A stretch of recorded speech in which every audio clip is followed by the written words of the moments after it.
Good morning, everyone. It's good to see all of you here today. Hello, hello, hello. Thank you for joining Granny's Trailer. All right, single mom Granny Trailer over here. Thank you for telling me that, barbecue lady. I didn't catch that one, so that's interesting.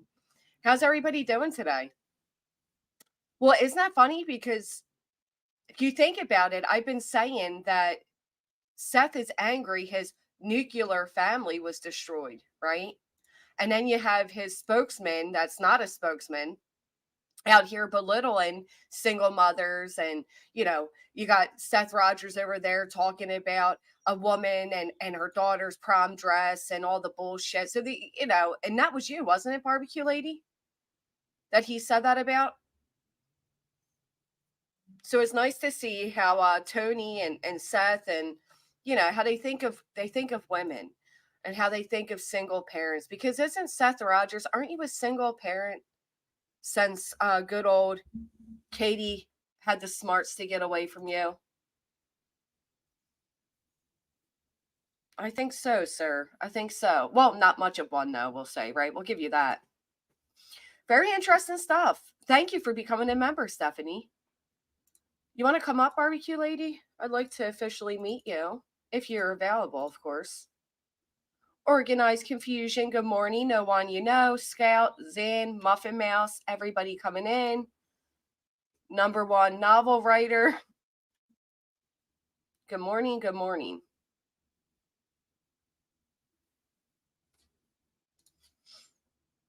Good morning, Red, Miss Liverbird, Arctic Fox. Good morning, everyone. So, of course, the Midnight Toker was doing what he does best, and all over these streets, talking shit, running his mouth, saying all the things, and he's just full of it. Good morning, True Seeker, Scout, Seth and Tony, not equal, not men. I thought you said not mean. I was going to say I disagree. Jackie, Tennessee Road, Brian. Yet Seth is trying to hit up on the women. Yes, he is. Maybe that's what they're angry about. Maybe they're angry that I made people feel comfortable enough to come forward with their stories of meeting Seth, because man, I did. Oh, absolutely.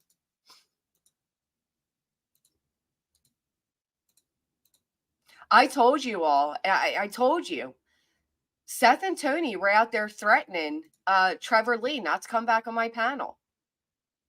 They were warning him, boy. I'm warning you, boy. He'd be more pleasant. Yeah, he's just a midnight TikToker. He's not a midnight toker. He's a whole weird ass is what he is. You're weird as shit, Tony.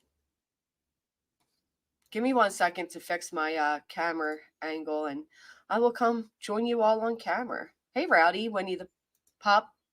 Hello. I do have a new funny little video, Winnie. I think you'll enjoy it.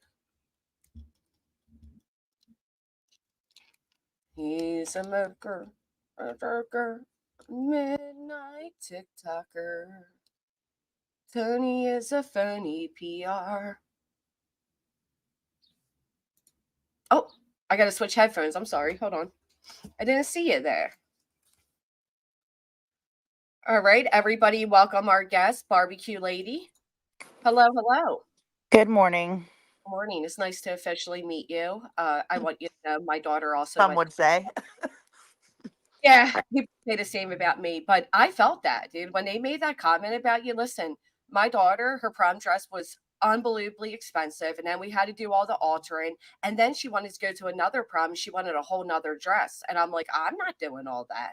You know what I mean? So I completely relate Well, to the whole prom and the backstory on that was actually that my daughter ordered her dress online, and the day before prom, we were expecting, well, that week we were waiting every single day for it to show up. And then finally, the day before, she was like, well, there's no chance of it actually coming. So I need to go find a prom dress the day before prom. which So, is nearly impossible for anybody yeah. unaware. We drove 45 minutes for a dress, so And she was crying. And so, like, I would go live on my platform, not only just to talk and bring awareness about Sebastian, but just life in general. Like, I'm not a right. true crime reporter. Like, I still can talk about whatever I want.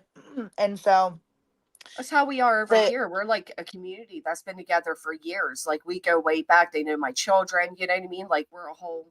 way, or whatever you want to call it, and you know, basically ran back to Tony and Seth and said that I made my daughter cry. And my daughter made a whole entire TikTok video basically calling Seth out, which I had no idea she did.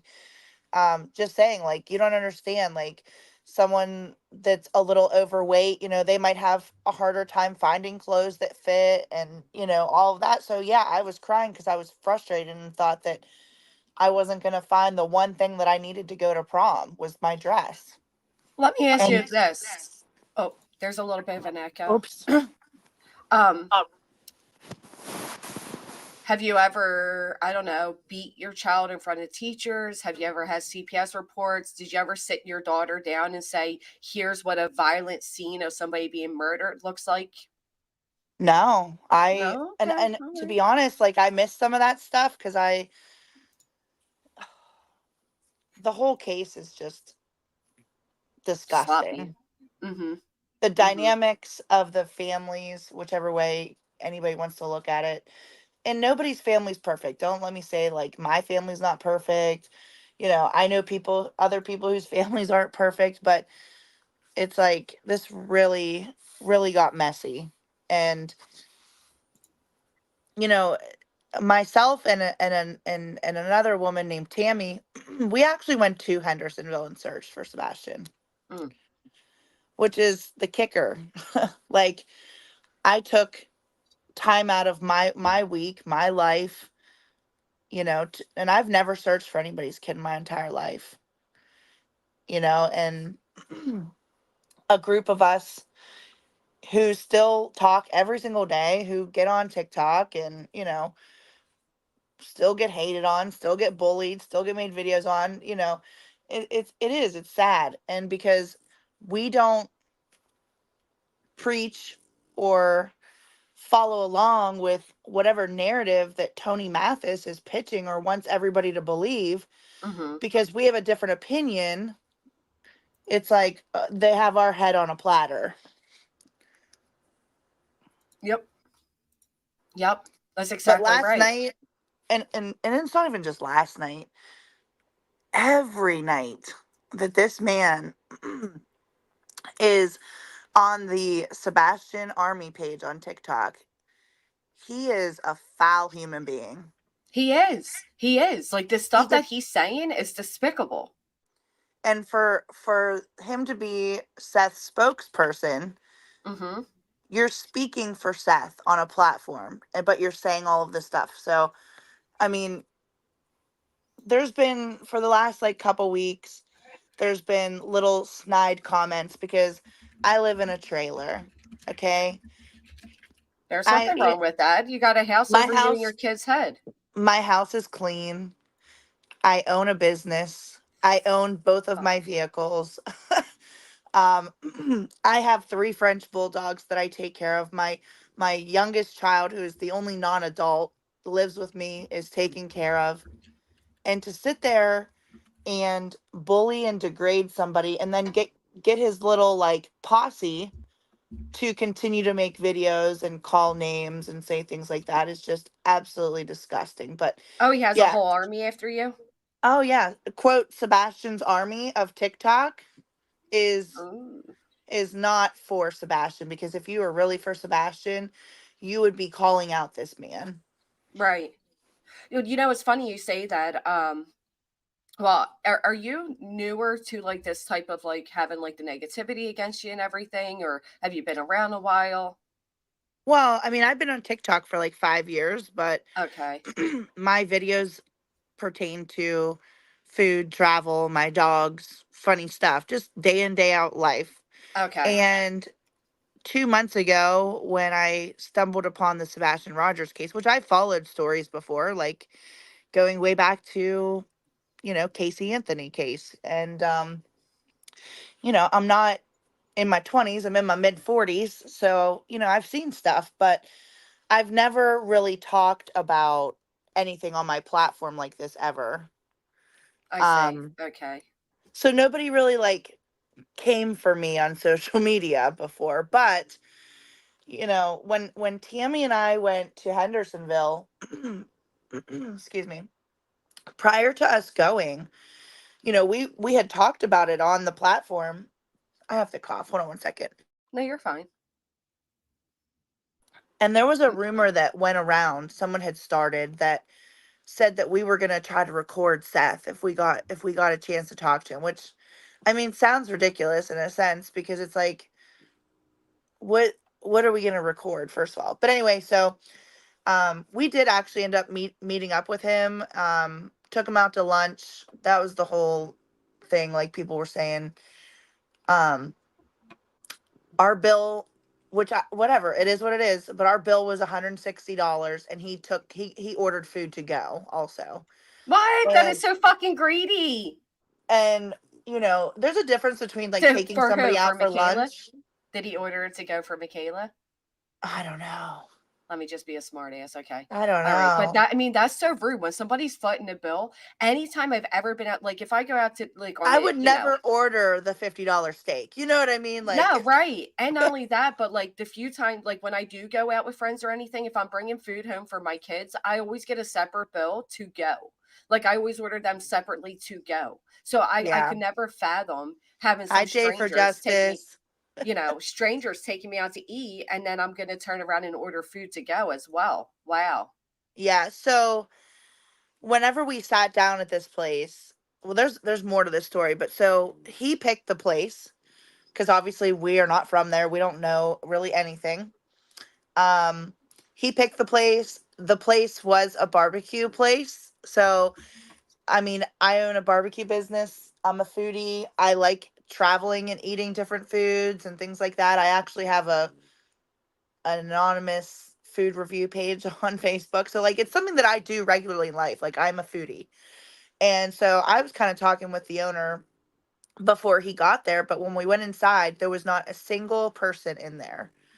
And when we sat down with him, Tammy and I both were like, we just want to show you, like, we're not trying to record this. Like, we're here with good intentions. We're not being malicious. And he pulled out his wallet and slapped open his wallet with his jailer badge on the table with Uh-oh. with my, you know, if that was trying like an attempt at intimidation, it was poor, but it's like, okay, like, and he was like, I don't care, and he whipped out his wallet and slammed down his little gold sheriff badge, whatever. And I mean, he's just it's absolutely just disgusting, honestly. Um, I was trying not to read the chat because I get distracted with my thoughts, but um, yeah. So Sorry, I do fast, have to ask. Did he like was he like flirty? Did he because a lot of females are coming forward yeah. saying he So made that's a like advancements and shit. so that so that's a great question because Thank you, back Savannah. in the first week of April, not a lot of this talk was out. Like Right. if I mean, but so before we actually met up with him, we were on, well, Tammy was on the phone on speaker, because I'm looking on my maps because we're not really familiar with the area and we're trying to find a place because he was actually coming from his polygraph. So it was the day he took his polygraph test and he was meeting up with us directly after that. He said he was coming up from like the Nashville area. And The one so where he I'm fell looking, asleep or the second yes, one? the one where he fell asleep. Did he appear under the influence to you?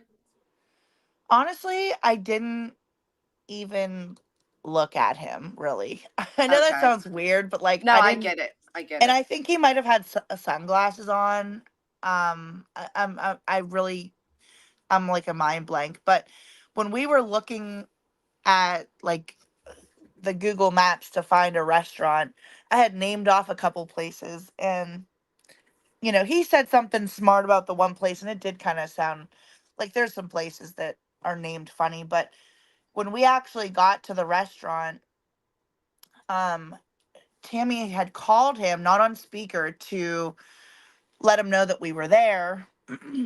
And she did say that he made some like perverted reference of something, but she can't remember like exactly what he said. And we kind of blew it off because you know we didn't really hear anything that we would have been like red flag, like Right, right. so it was just kind of like a subtle whatever. But I do believe that if somebody came forward and said those things, it wouldn't put it past me to believe that that's true. Mm. I Well, they mean, have. A lot of people have come forward and said things, and I have no reason to doubt them because there's so many of them. yeah. Look, my So, boss does. I met Seth in person when I met the groups to search. I was late, so people were already sent where he wanted them to go. I did my own thing, and that's when I found the dirt mounds and was followed. Oh, that was you. Okay. Okay. I remember that. Sorry, I didn't mean to interrupt you. no, you're fine. But but lastly, I guess not really lastly, but kind of. So, Seth goes around and he tells people that he's not on social media. He doesn't have social media. And Bullshit. there's I call you guys sleuthers. I'm not a sleuther. I'm but actually there's not a sleuther either, to be but honest. there's Like, that's people not that what my dig. channel is. Yeah, there's people that dig on the internet and they have no problem finding stuff out.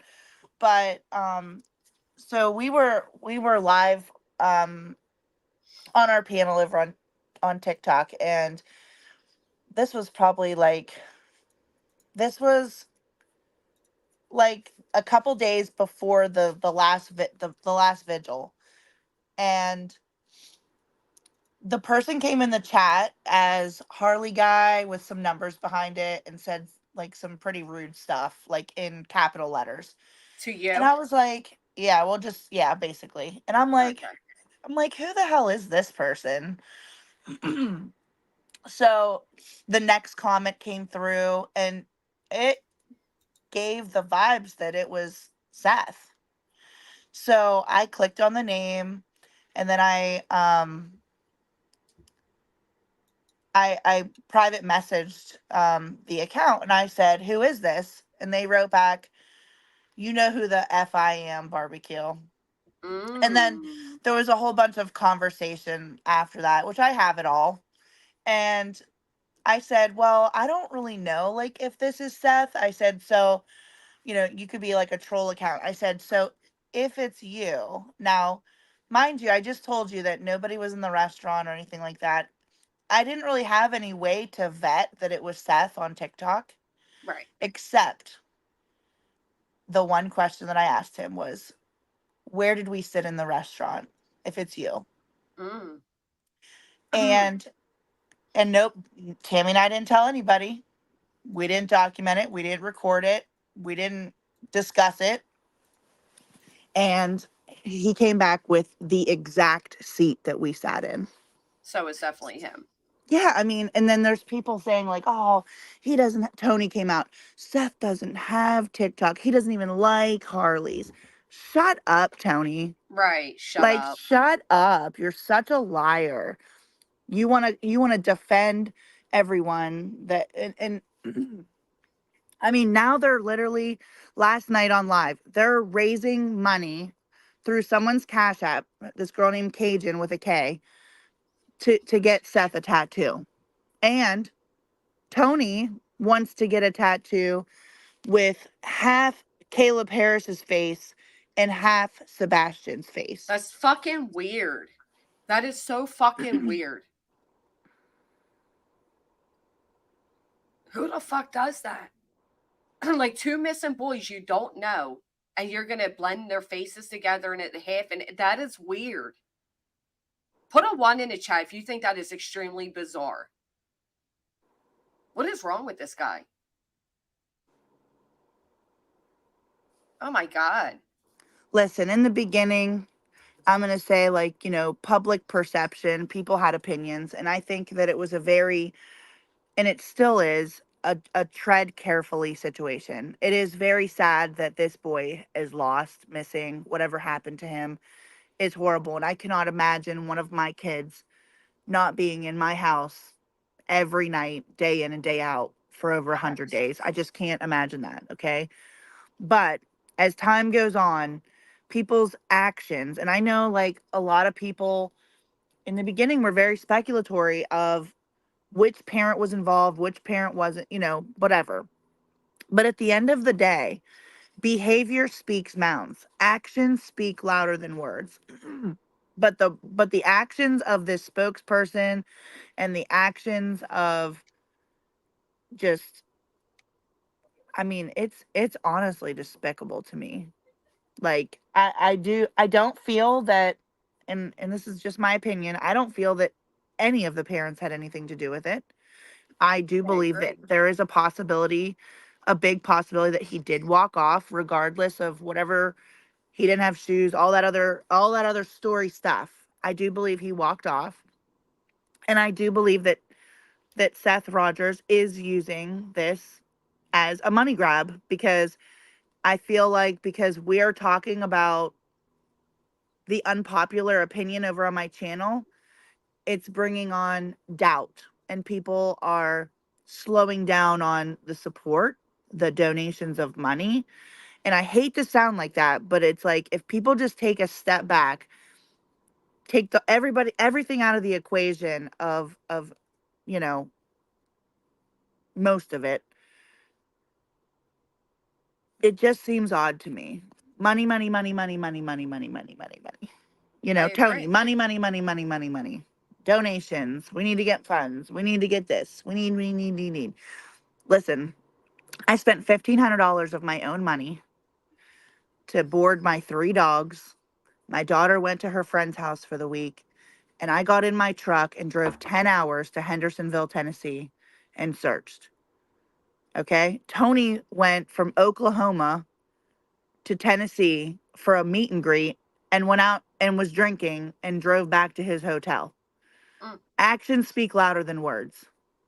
Now, what made you and Seth like have that fallout then? Because you did go there, you did have dinner, or ate with the guy. What took place to get the tension between you two? Well, honestly, we never talked to him another day after that. We Mm. so when we went down there, I guess my initial, like, this was not something that I organized. So Tammy had um been a part of searching for Riley Strain and her son, and them, they were down there multiple days. Like, Tammy has um you know she's friends now with the family and such. And so it was kind of like her connection, that she had talked to somebody that gave her Seth's phone number, and they got permission to do that, obviously. But Tammy wanted to meet with him, basically to kind of talk about him needing a spokesperson, like the Riley Strain case had a family spokesperson. They would come on and give like random updates when necessary. And she also wanted to just kind of like give him a guideline and basis of maybe how to like have an organized table of when they're doing these searches, so that she even offered to go out and buy the table, set it up, show him everything, like buy the supplies, whatever it was. So that was kind of like Tammy's whole thing. Like, I guess my moral compass was, if my kid was missing and I was out there every single day, like, I know what it's like to work myself to delirium. Like, I don't know if anybody else has ever been there, but where you're up too much, you're working yourself, you're just beating yourself into the ground, you know, because you have to. And so, like, I felt as a parent that I could see the weariness. And I thought, well, has anybody like made sure that Seth like had a good meal, was kind of my standpoint, because I feed people for a living. I nourish people, and that's an experience in itself. But just to kind of like take that step back and say, is he really taking care of himself? Like, let's just take him out, get him a lunch. You can talk to him about what you want to talk to. We asked him, like, do you have any specific places we could go search? Blah, blah, blah. We supplied our own flyers. Like, this whole thing was not, it was with the most purest good intentions. And, He thanked us, and we went on our own way. We did our own searches. We reached out to, like, obviously, because we had made our own connections with people from going on TikTok. There were people in the community that, are still with us to this day, willing to do stuff down in their community. Um, so yeah, there was really nothing that happened outside of, you know, I guess the first thing that I brought up was weeks and weeks later of like, okay, you haven't paid anybody for anything. You've been on paid time off the entire time since this has happened. You're acting like you need all this money to do searching, but you've only paid one person a retainer fee. What have you done with, why do you keep asking people for money if nothing's happening? And I know that that sounds really like insensitive, but does it, you know? And I guess I'd be the person to say, like, is this a money grab and you're taking advantage of your son's missing situation? Yes, you could be out there searching, and yes, you can be doing interviews, and yes, you can be emotional, and yes, you can do all these things, but why do you need a GoFundMe if you're getting paid time off every single day that you've been off? Yeah, he's been paid the entire time he's been off. The jail allowed employees to donate their PTO days to Seth, and they actually had to shut the days off. That's how many people donated their days. I didn't realize I was muted this whole time. Yeah, so Trevor Lee actually came over here and told all of us that, and that the poll got so large, he was given so much time that it was, yeah, it was cut off. I didn't realize I was muted. I'm sitting here responding to you like, Well, oh I my was like, god. that's all right. I'm a talker, thank gosh.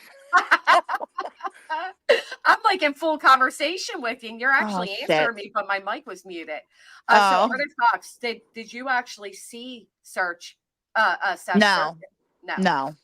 Actually, the day before, so like we had been talking, making our own preparations for days. Like, I'm gonna say the Monday before we went. So Monday, Tuesday, Wednesday, Thursday, Friday. So 9 days before we actually went there was the first day that we basically said that we were going to the public platform of what we were at. So we had about 9 days to, make our own personal arrangements in life. And like the Friday before we went, so we went down April 9th, 10th, 11th, and 12th. And on I think it was that weekend before, I'm not sure exactly which day, but Seth actually announced that they were no longer going to be at the Rudder at 9:30 in the morning. And so either that was Monday the 8th, or it was Friday the 4th. 4th? 5th. Whatever Are day. we in April? Yeah, whatever that Friday was. Was it the Okay. 5th? But anyway, so that I'm was not the good with dates. last quote organized meetup where people could meet at the Rudder and get their whatever supplies that they were getting. But they announced that on social media. And so personally, and I'm going to say this because I've talked to a lot of people, and I'm not an expert. I am not an expert on searching. I'm not certified. I am not a true crime reporter. Like, I'm not saying any of this, but the things that I've learned along the way, um, police in missing children's cases like this actually recommend that you parents and family members do not search. Yep. Now, I know most people are going to say, well, nobody's going to tell me that I wouldn't search for my kid, which I get that too. But one of the things that Seth told us at our meeting that I do remember, he said, whoever finds Sebastian first is going to be the number one suspect, which was Seth has very, said that? yeah. Mm, mm, mm, mm. Did someone say, well, duh, lady? What do you mean? Not everybody knows that. It's No, a lot of people don't know that. We've been arguing that because people say otherwise. Listen, Well, we why can has all Katie and Chris searched? Well, because they were told not to. right. And they were searching, they were driving, they were putting out flyers, they were doing things. They just weren't doing it the way Seth is. Seth is doing it so the public sees it. I don't think Katie and Chris are doing it that way. But here's the thing. So many people say, if it was my child, I do this, I do that. We don't know what we would do. And let's pray we never have to find out. Here's Thank you, Rebel Soul. one of the main reasons that I've gathered. Obviously, like I said, I'm not completely knowledgeable on everything, but if anybody's seen anything traumatic in their life, it's hard to like get that vision out of your head. So I think that's part of the reason why they say that, because they don't want parents to have, if they would find something like that, that would be the worst case. Well, and That's then their think about memory this. forever. And think about this. If you were, if your child's missing and you stumble upon your child laying there, you're not going to resist from being the mother you are, running up and grabbing your baby. And, now you're messing up what potentially is a scene, right? Right, So there's like, right, it's sad. exactly. It's just, I couldn't even imagine. It is. And like, I think Tony, I have to say allegedly, because they're basically claiming Sue happy, in a sense. They're implying it. I don't want to say that, but just the weird conversations that I've heard. He has a stack of papers and all this stuff, but So do I. I got a stack of screenshots and screen recordings. Right. Like, Um, but I kind of forgot where I was going with that. But you know, I no, I get it. I get it. I just don't understand what made Seth come after you the way he did. Like, what did that? the only thing that I can think of is whenever I started basically questioning when he was going to stop asking people for money. Mm, mm, mm, mm. Barbecue did go and search. Barbecue went down there. She went to search. She actually met up with Seth. They bought him, was it lunch or dinner or It was lunch. lunch? They bought him lunch. Seth actually ordered food to go, so that's interesting. And then here we are. This is the woman, if you all heard on Pascal's show, when he made the reference about at least I didn't make my kid cry over a prom dress, or however he said it. That was about you and your child. That was about It was barbecue and about you. my daughter, yeah. Hmm. And even through all of this, like, I don't have any animosity towards Sebastian's family on any side or any level. It's just, I think that people have really turned this into something that it's not. I mean, Yeah, but it's you Tony have and to Seth that separate has done people's that.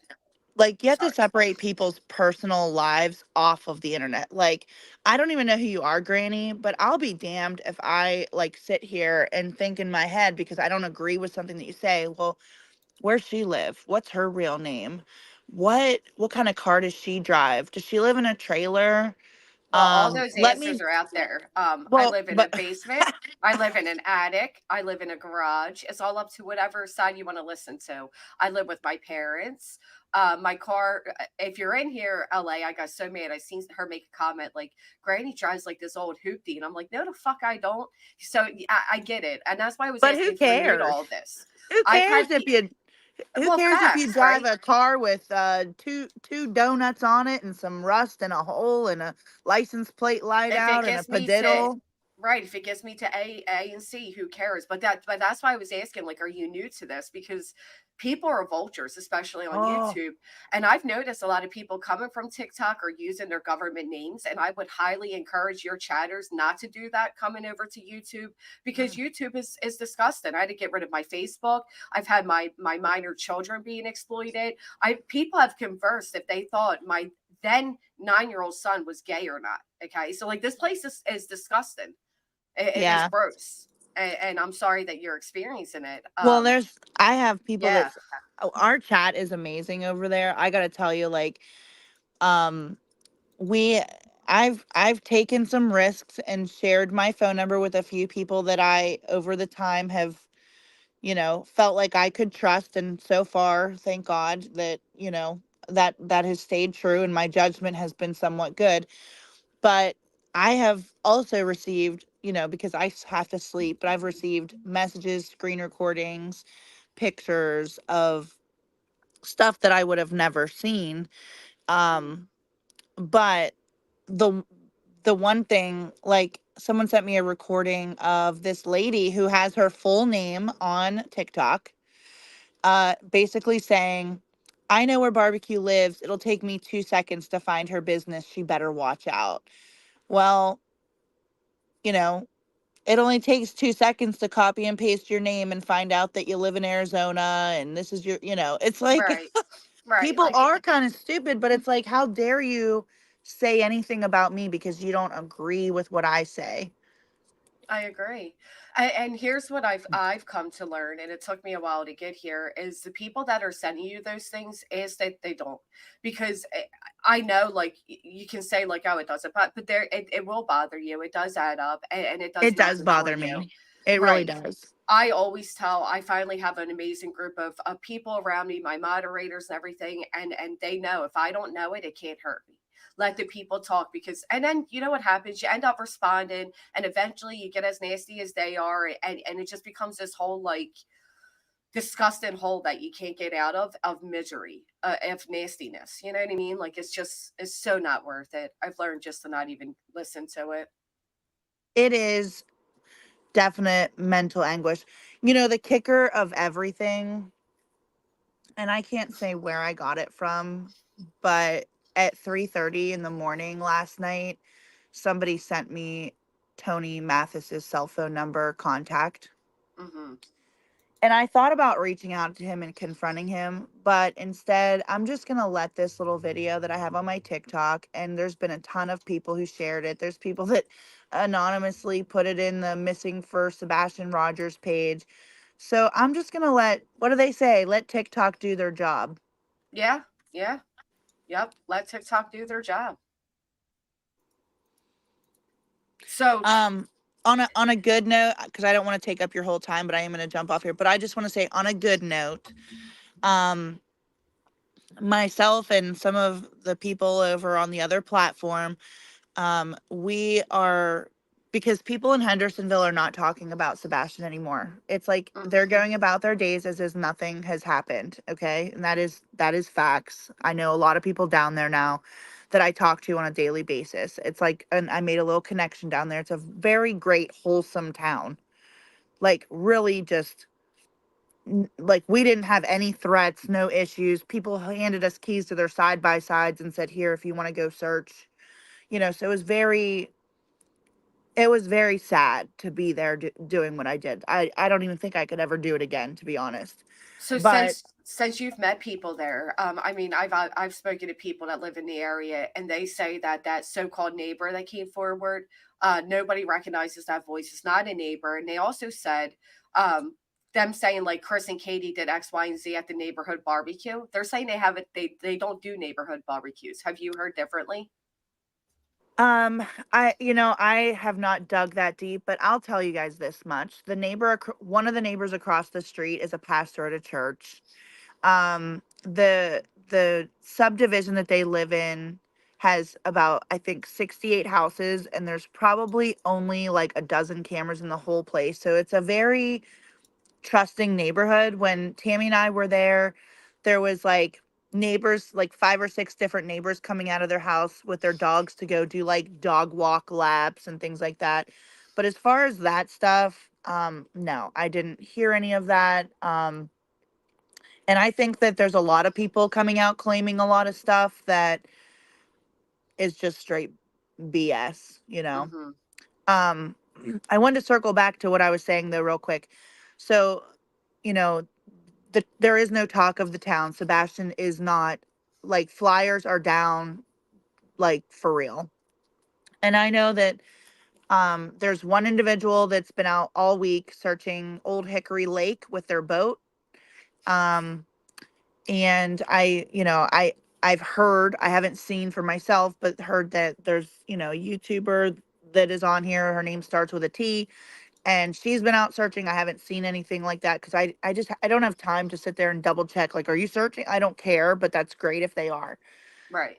But so the other day, I was thinking, because Tony wants to have vigil after vigil after vigil. And a vigil, and I say this really respectfully, a vigil is for someone who has passed away. It is to memorialize their name and come together as a family or a community to remember that person. So to have a vigil like every month, and I get it, maybe they are spreading awareness and getting people to come out.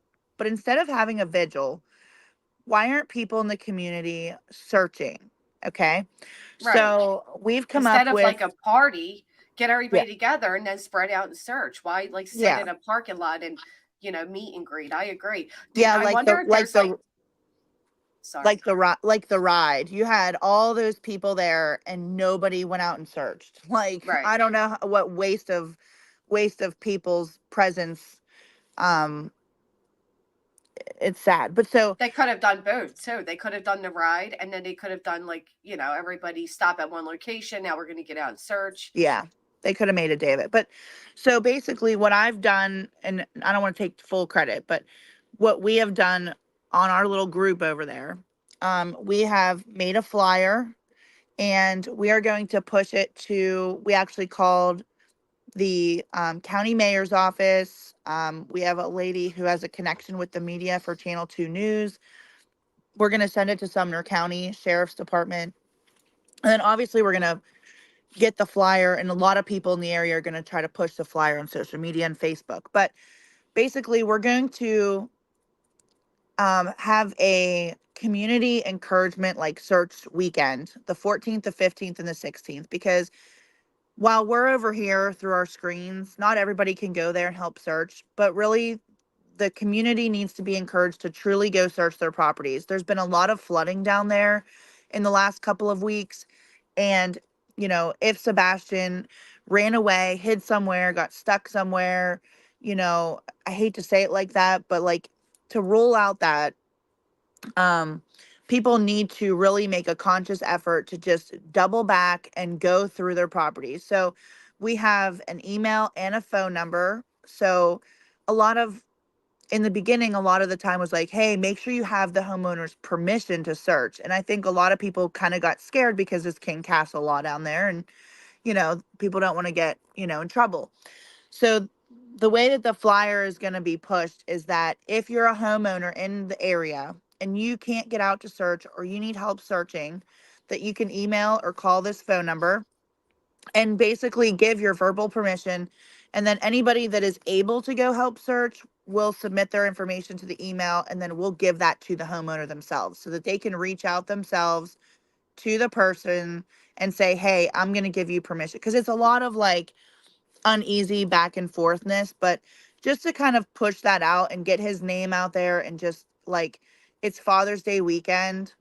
There's two men that don't have Sebastian to celebrate that day with, you know what I mean? Hmm. So I think like people are like, well, it's Father's Day weekend. Who cares? I think that there's a lot of fathers that would be like, you know what? I couldn't imagine not having my son here. I'm going to go out and I'm going to take, my brother or whoever, and we're going to go help search wherever. So, um, yeah, so It's a great idea. there needs That's to be it. something like if if Hmm. if the if the people aren't talking and they're going about their life as normal, something needs to keep his name out there to people to keep searching. I agree. I think So, that's fantastic. but I anyway, heard I heard there's not even really like flyers around there anymore. Like there's no, there's no not. And that's that's not coming horrible. from me. That's coming from the community down there. Yeah. I mean, that's what, and then like Dolly, whatever, wrote through there and he said there's no flyers. Like at the store, he saw no flyers. Yeah, and when we went down there, so like I said, we were down there April 9th. So that's, probably like about 6 weeks after he went missing. And we had spread out. We didn't just go right in Hendersonville. We were in Goodlettsville. We were searching some community parks and things like that. But a lot of the flyers that we did see that sorry, can you hear me? Yeah, I can hear you. Oh, sorry, I got a phone call. But a lot of the flyers that we did see hung up were sun faded. So they were hung up, but you couldn't actually see what was on them. So we replaced a lot of flyers. We talked people like and there was people like walking around the parks and stuff, and people would talk to us, and we hung flyers in bathrooms, just anywhere that would be like if you were a kid going in somewhere, and you walked in there like and he saw himself like if he doesn't have a phone or use the internet, how's he going to know he's missing or people are looking for him? So that was kind of our aspect of that. But Right. it's just really sad that he is missing, and it's really sad that this case as far as drama is worse than the Kaylee Anthony case. Like, I've never in my life followed or heard of a case being so problematic with drama in my entire life.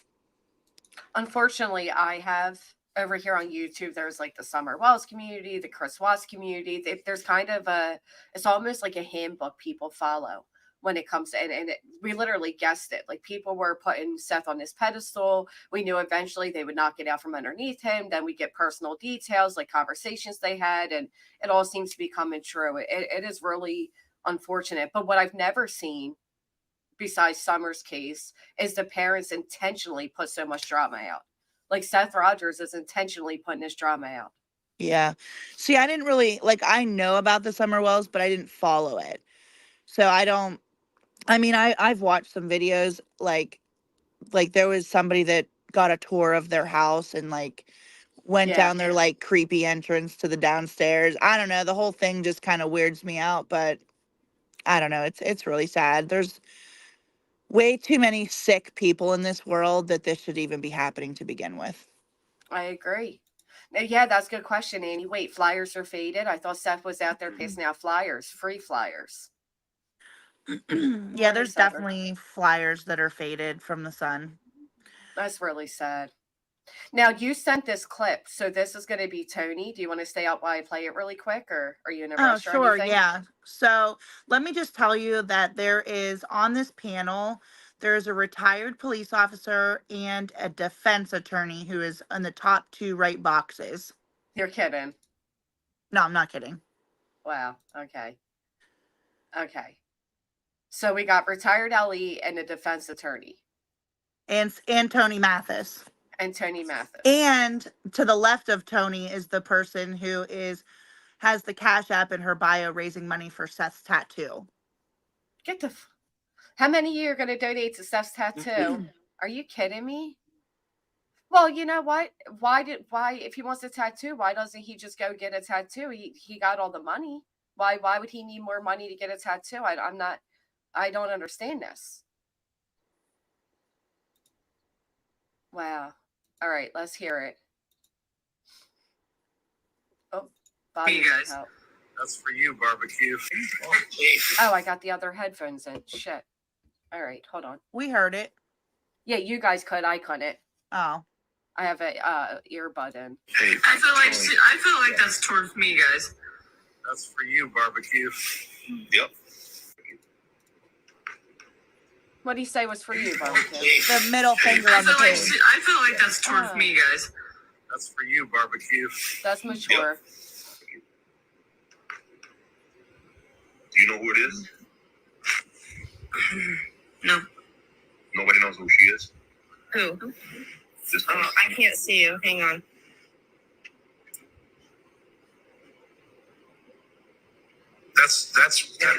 That's barbecue. That's trailer trash. Okay, That's trailer trash. That's barbecue. He says that's trailer trash. With the middle finger. Pretending, because she kept pretending like she couldn't hear us. And yeah. Well, I couldn't hear, but guess what? When we drop, she can hear fine. I actually couldn't hear. I actually couldn't hear. So I was trying to request the box because of the person who was hosting, which I'm friends with. but every time I went up, all the sound left my phone. I actually had to shut my phone off and reset it. There was something wrong with it. So, but go ahead. And he's acting like you were afraid to hear him on the panel. If that was the case, you wouldn't have went up. Oh no, I'm not afraid to say anything. Right. Like, I mean, why even go up if you were going to And that those pretend? two people that are talking, saying like, "Oh, she was afraid," that's the retired police officer and the The whatever DA. defense attorney, yeah, or whatever, yeah. How concerning is that? That's the way they behave. Okay. Her trailer off with a half-ton truck. She was a lunch. Okay, so she waited for backup. What did he just say? He'll rip your trailer off with a half-ton. Well, before this, he actually said he was going to own my trailer and my business. Ah. Thank you. I don't know where she's from, but people in Hendersonville, Nashville, and surrounding areas are still searching, handing out flyers. Not many. All right, so something about half-ton trailer. Cajun. Here. Here. Okay. There's another part too. Do I need to stop? Why does a grown man? He basically said that a half-ton truck could rip my trailer out of here, which I have a half-ton truck that I paid cash for. You know, if Tony's going to listen to this, a nice Chevy Silverado, and at the very end, you'll hear him say, "Cajun, should I stop? Why do you need to be a grown-ass adult asking another adult if you should stop making fun of somebody? Why can you not be in control of your own behaviors?" Not only that, but he wasn't just making fun of you. He was like low-key threatening you. And I like this comment here. Shouldn't you change accounts since this conversation, since this conversation has nothing to do with Sebastian? Like, he's under Sebastian's army account. You know what's crazy is their chat removed that comment and the very next one. I have a screener. They removed it from the chat after it was posted. Unbelievable. Like, don't come in here and say anything against Tony. Are you still friends with the channel owner? You talking to me? Yeah. The what? Weren't you? I don't know how the TikTok term. I'm sorry. Weren't you? I'm not friends with any of those people. Okay. That's somebody in the chat was asking if you were still friends with the people that go on panel with Tony, I guess. No, I never was. Mm. So Tony actually came on our panel the very first day or so that he was on TikTok. He came into our live. We were like his second stop, and we wanted to hear him out, obviously, because we're like, hey, if this is the spokesperson, we're going to be getting accurate information, correct and true information, because if that's your job, why would we expect anything less than that? Right. And so less than 12 hours after that live had happened, Tammy and I got a phone call from someone in Hendersonville, which I cannot say who, but we were told to never have him on our panel again, that he was bad news. And if we were smart, we would break away and never entertain his bullshit again. About Tony? Mm-hmm. Okay. That makes sense. I mean, look at what he's doing. I've not seen this man do anything that has benefited Sebastian so far. Or Seth. I mean, actually, if anything, he's caused more harm. I do want to say too, and I know this is probably going to shock a lot of people, but referencing back to the prom dress comment on Pascal's live. Mm-hmm. A lot of people said that Tony and Seth should apologize for laughing and saying what they said or whatever. But can you guess the one person who sent me, well, this person didn't send me it, but someone sent me a conversation that they had with somebody, and someone actually apologized for Seth's behavior. Do you want to take a guess who did that? Chris Proudfoot. Yep. Know it. Wow. I mean, think about it, right? He's up there on the basis that his 15-year-old child's missing. He should be up there bringing awareness. He should be telling about Sebastian, where people could search, what to look for, all those things. And instead, he takes a low shot at a 16-year-old girl. Who the fuck does that? I mean, who does that? What did Tony say when? Which time? He said by the way, They are planning another vigil and a poker run for July 20th. July 20th. Tentatively. That's what they said last night. That's what Tony said last night. What's a poker run? It's like type thing. I'm not really sure. I'm not a motorcycle driver, but from what I gather, it's like, everybody signs up and then they like stop at different places, and I don't even know, actually. I have no idea. It's not like true poker, but it's motorcycle poker run. Hopefully they stop at different places. Oh, sorry. Hopefully they stop at different places and search. I'm sorry, I got another phone call. I actually have to take this call because it's someone in Hendersonville calling me. Okay. I declined them, but I'm gonna call them back. But I just want to say, like, don't let anybody silence you in the chat. Like, you can stand up for whatever you believe in. I do encourage people to still share the flyer on their social media. Anybody can download it on tn.gov if you're new here or whatever. But send it to your news media outlets, send it to your police departments, share it on your own social media platforms, and don't stop talking about Sebastian. And if you're in the area and you're able to go pass out or hang up some flyers at gas stations, they will let you. We walked in every gas station that we could have seen possibly and asked them, hey, do you mind if we hang up this flyer? And everyone was like, no, go ahead. Here, do you need tape? Like people did not shun the search for Sebastian away. But Right.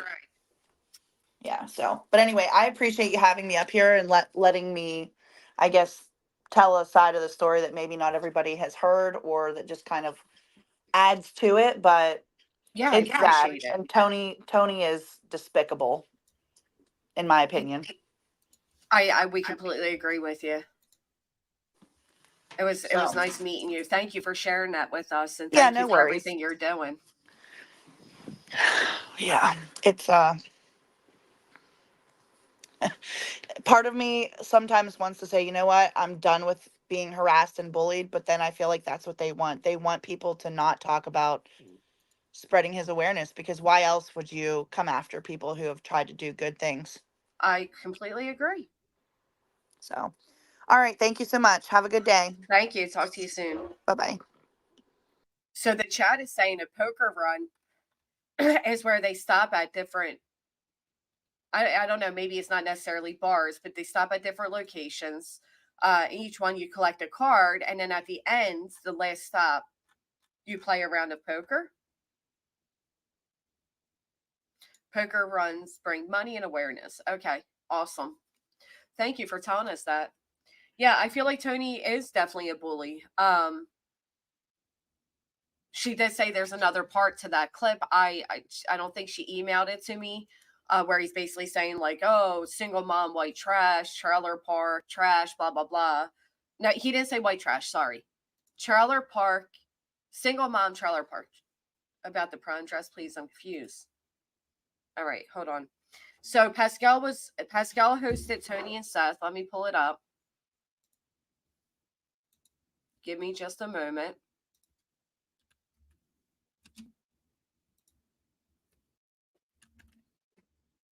Half my keyboard isn't working again, so that's that's great. All right.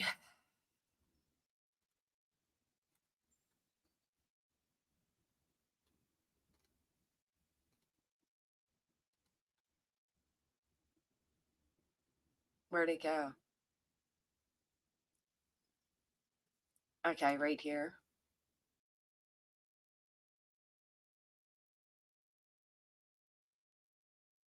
There was a PI that stepped down around that. Give me 1 second. Hold on. We are not going to listen to the entirety.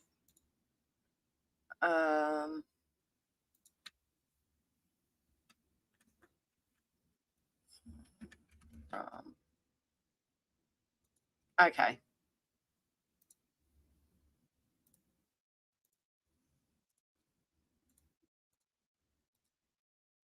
So right here is what he says. I'm not going to read that. Moving on. I don't know what that is, so I'm moving I do. F on. Well, we're not here to Right, stir the Janice. drama. Had a prom dress. Stop. Had a prom dress. Stop, Seth. Stop. Prom I don't. dress. Look at Seth's eyes as he's saying it. Look at him. Look at that man right there. He is having so much fun going at a girl for not getting her prom dress.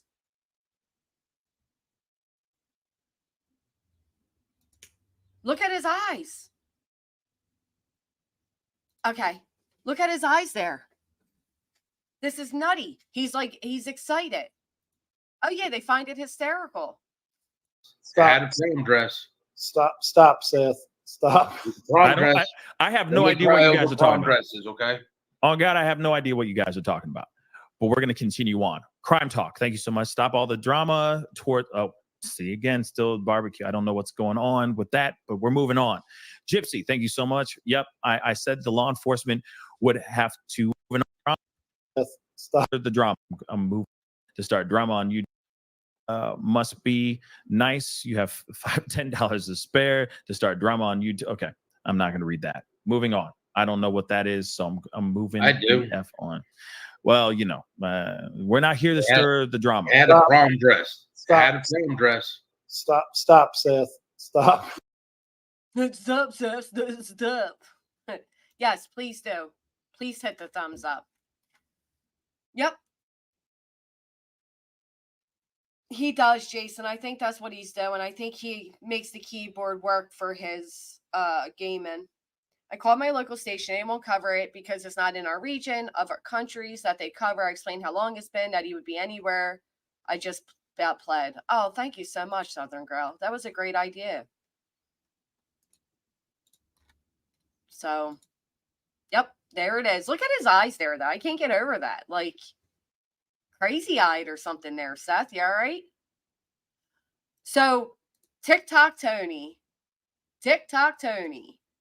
the midnight TikToker, was over there doing what he does best for less fortunate children, animals, and even, oh, that's awesome. Thank you, Barbecue Lady. I'll check in just a second. You didn't interrupt, Jason. You're fine. He has cold, dead eyes. They all, well, possibly a madman. He does. So this is what Tony had to say just last night. I found this very interesting. This is a spokesperson. Okay. This is somebody underneath the name of Sebastian's Army. Listen to what he says over here. And then we'll go back to the email with a barbecue girl lady. Sorry, I apologize. Barbecue lady. And revisit all of that. You know that you have an initial witness list. Yep. And then all of a sudden, if things aren't going your way, you start throwing up Hail Marys, and there's a lot of people that get added to that list. Oh yeah, absolutely. And that's what I was going to say that to you, Tony, earlier when you brought up the witness list. Yeah, during discovery, like I said, you're going to bring up an initial witness list, potential witnesses. Now, can you always add? Yeah, a lot of times are key witnesses and expert witnesses that you add on later. Could Sebastian be considered a key? Yeah, absolutely. Now, you can throw him on there if you need to. So just so you're aware, little backstory here. They're talking about Chris Proudfoot's custody. Chris Proudfoot's custody. Right, they're loving all this attention from the girls. Now they want tattoos. Hell, I want a tattoo too, okay? Nobody's out here having a tattoo fundraiser for me. Get out of here. You got enough money, Seth Rogers. Why do you need the people to pay for a tattoo too? And to top it off now, Tony wants a weird-ass tattoo of Caleb and Sebastian's faces merged together. That's bizarre. Bizarre. Well, and maybe out of respect for Seth or, whoever. Yes. Nina would have left Sebastian off that list because she didn't want to drag another child through that. But if it got to the point that she was going to, if she got to the point where she's going to lose custody of Faith, then all of a sudden she's ready to throw up the Hail Marys. Yeah, oh, absolutely. If it got to the point where she's going to lose custody of Faith, she would throw up the Hail Marys. So let's think about this for a minute. We know We know without a doubt that Seth Rogers is good friends with Nina, Chris Proudfoot's ex. We know that Seth Rogers sent Nina that gross recorded phone call that Heather had where Chris lost his shit in private due to the accusations that were made public on a platform. We know not only did he go as far as to hand that to Nina, but then he passed it off to YouTubers to play on the day that Chris had custody court. Literally made them wait to that date to intentionally release that phone call. Was Sebastian going to go up there and tell the courts how he wanted to be a crane operator like his dad? I don't know. Was Sebastian, how far will Seth go to make sure that Chris doesn't get to be a father? Absolutely. Absolutely.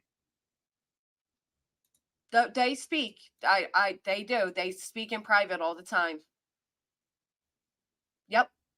And Seth Rogers always refers back to 8 years ago.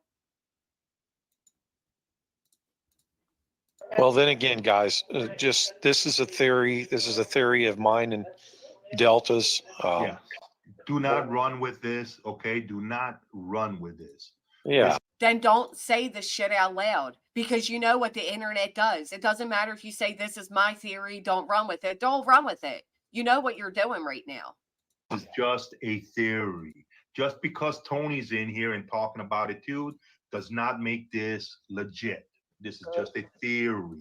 And in case you guys thought that Tony made things legit because he's been so legit, they just want to make sure you know. I mean, come on. Like, anybody believes Tony at this point has anything of value to add? Like, he's legit? understand, Tony at no point during this agreed with anything me and Delta said. So that doesn't mean he's on board with this. What I like about Shane, you and the other Tony is, you know, Tony reached out to me and said, hey, do you have issue with us sharing this? The thing is, even with Seth, we don't have any issue with anybody discussing theories, talking about. Oh, him and Seth don't have any problem with anybody discussing theories.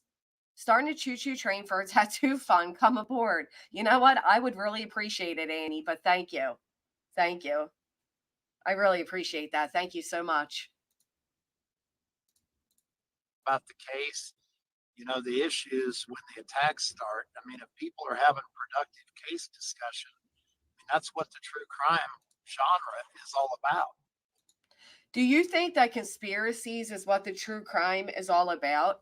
Like, so basically we're allowed to have conspiracies, but so long as they don't include Seth being the bad guy in them. That's what I'm hearing, because you sure as hell don't like when people are just discussing what they think may have happened, so long as it's not against Chris.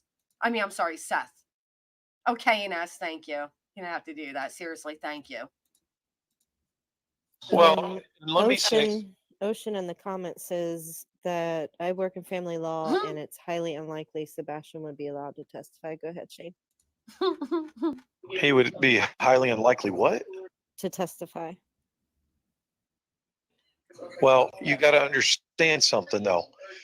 She may know that, and we may know that, but not all criminals or people thinking with a criminal mind know that.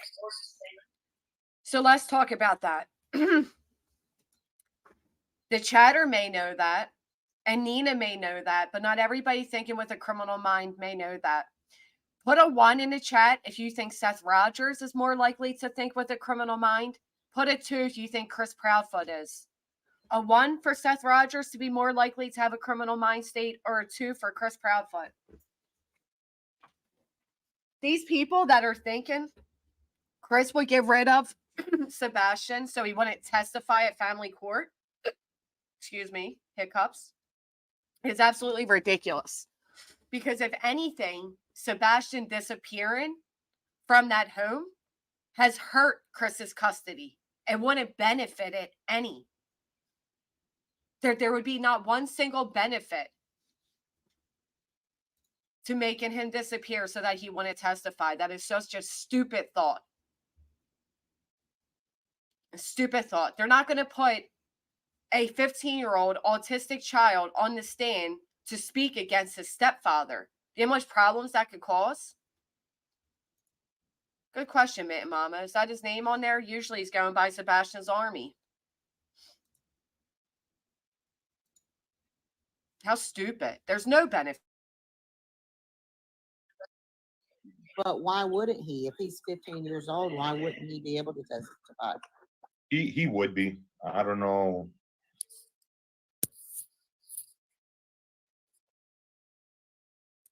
We obviously have a great discussion going on over there. Okay. And I mean, at the very least, they could assign a guardian ad litem, right? What's that? Good morning, Ryan. I said at the very least, they could assign a guardian ad litem to get his. Yeah, absolutely. Yeah, no, he can testify. Yeah.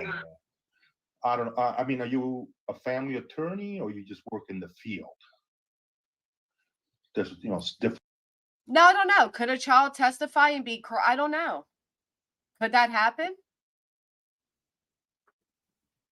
Chase, and she comes from TikTok. She kind of shared her backstory in the beginning. Spin said that Seth already watched all the true crime channels. I believe he did. That's why he knew to reach out to JLR, T-Rev, Trevor Lee. He knew who he was seeking out. Different thing here. Well, and I think with him being high functioning, I mean, clearly they would have to qualify the witness, so to speak.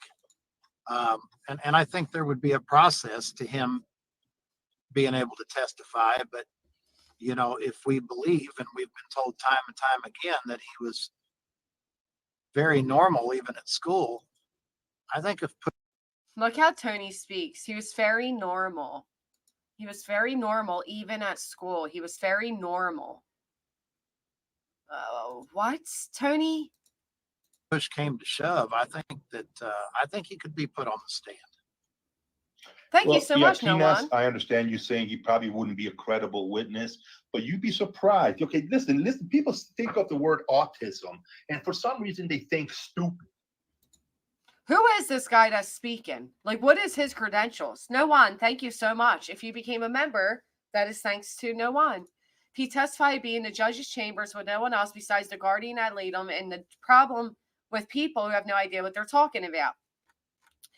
Now, I do agree with what he's saying here. People hear autism and they think stupid. Autistic people are not stupid by any means. Yeah, some autistic children are very intelligent. Very brilliant. And they articulate their words very well. She knows she has an autistic son. So I'm just putting that out there. So she knows how all of that works. Okay.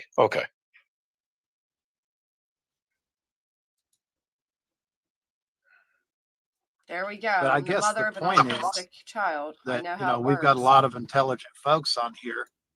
The point is, if you're in CP's shoes, do you really want to even take the chance? Absolutely. Now, I want you all to remember, keep this in mind. This is the spokesperson for the biological father. This is what he's doing on late nights. This is what he's discussing.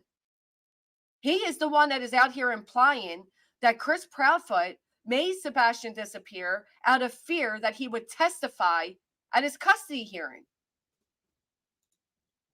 Yes, he sure did. Right, why are they discussing it? Seth said, do you know where that was, Mr. Tomato Head? I love Sebastian, even though he has autism, because I've been saying that I think for both of them, that Sebastian did not fit what he felt was the nuclear family. I do. I feel like that's how Seth looked at him. Like when he's screaming about, I'm not going to make him wear diapers. Well, as part of his disability, and they're not diapers. Yeah. But You know, Right, I go Panelists? back, you got to understand, and I know Delta knows this, that I've seen things in my career that, you know, any intelligent individual would definitely think more logical and wouldn't go the route that some more unintelligent people choose to take. And sometimes things that just don't, that make perfect sense do not in the minds of criminals. You're right. Now, again, they keep referring to Chris Proudfoot as a criminal. As a criminal.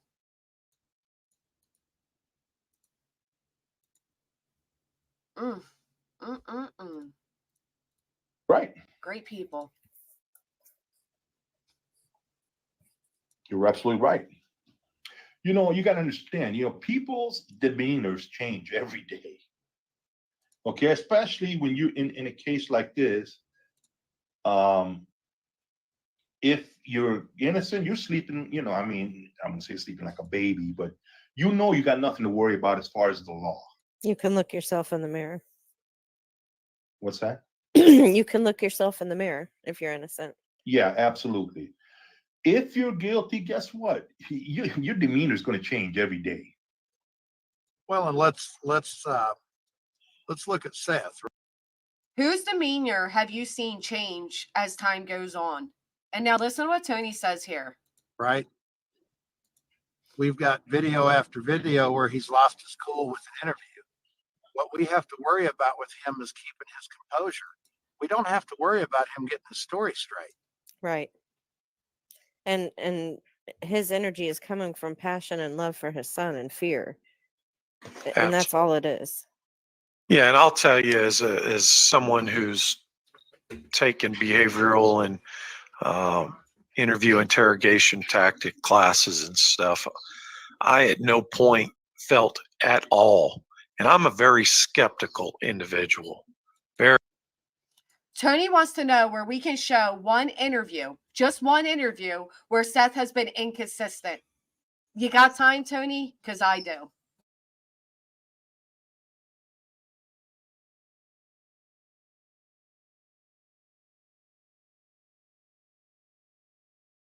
His story changes with every interview. His mask slipped big time. Seth is the one that's changed.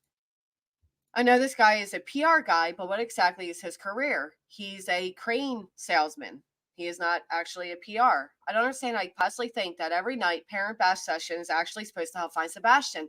And that's what I want everybody to keep in mind. This is the PR man.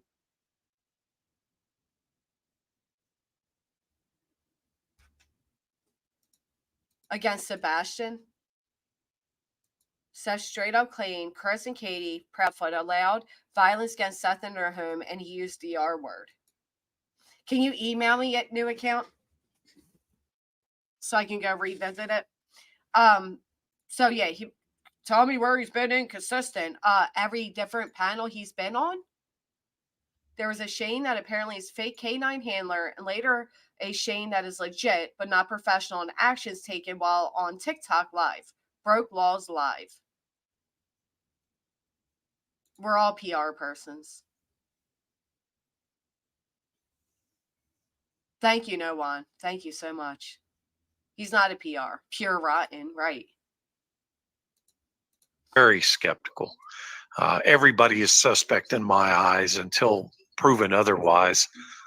But I was so comfortable with what I saw in the video with him that I rolled him out immediately, and that's not like me. Yeah. I would challenge And what video? all and of what us video? productively to look at every interview Seth has ever done, even far before I got involved, which would have been 2 months before I got involved, and find an interview where he contradicts himself. Are we up for the challenge, chat? Let's drop a 1 in the chat if we're up for Tony's challenge. Have a great day, Jason. Yeah, the TikTok police have rolled him out. Tony, I will gladly take your challenge. I will go back to all his interviews and show you the many inconsistencies. That's the only thing he's been consistent at, is being consistently inconsistent. Matter of fact, I'll point out one for you now. Seth told us that when Sebastian would have an accident at his house, he would send him to clean it up himself. On Betty's interview, he said he never had accidents at his house, and that's why he didn't make him wear diapers. That's just one of many, okay? There are many of them. So many of them. Yeah, exactly. Yeah, absolutely. You're And not yeah, going to look, find one. and somebody. You're not going to look, find one. No, you're going to find dozens. We've been doing that since day one. It's all, that's why you don't like this channel, Tony, Seth, because you know we've been on your ass from the beginning. You might have had many people fooled. They're waking up now. They're seeing it clearly. You're not fooling us. According to Sebastian, somewhere playing video games. How about when he stated, I know where he is, but I don't have the resources. I have an idea where he is, but I don't have the resources. Then he turns around and says he never said that. There's a second inconsistency. Hey, Scottish. That is true. Hey, Hensley, good morning. Yeah, when I say he can testify, I'm not saying he can be on the stand. It could be in chambers. But all I'm saying is he can testify. That's your DA speaking. Funny you say that, barbecue lady, because Tony brings up quite a few times, at least twice on different panels, that his wife is not happy with him spending all his time on TikTok and, playing detective. She's not happy with it. And he told us that. Whether it's on the stand, whether it's in chambers, wherever. Tony, I have to say this. I was actually pretty impressed with him, because I'm going to tell you, if I was in his shoes, I think I would probably be in prison, because that other man would be answering to me, and it wouldn't be through law enforcement. Too bad Seth's the bitch. Okay? Too bad every time Chris has confronted Seth, he cowers down. Look, this is supposed to be professionals on this panel. This is what the PR man. You think at this point the PR man is going to step in and say, whoa. It does us no good to threaten the father of Sebastian. You think? The stepfather. Let's give him that. The stepfather. Right, Broken Bougie. Isn't it funny? They all want to revisit it now. The same channels that called us out over here. We were so cruel and mean, and how could you? Now they're doing the same thing, right? Now they're copying exactly what we've been doing since day one. You think we'll get any apologies over here? You think any of these creators that put Seth Rogers on this pedestal and were so angry at us will ever apologize and say, hey, I was wrong? Facts. I wouldn't even jokingly say I suspect Seth, if not for his really strange remarks. There's several of them.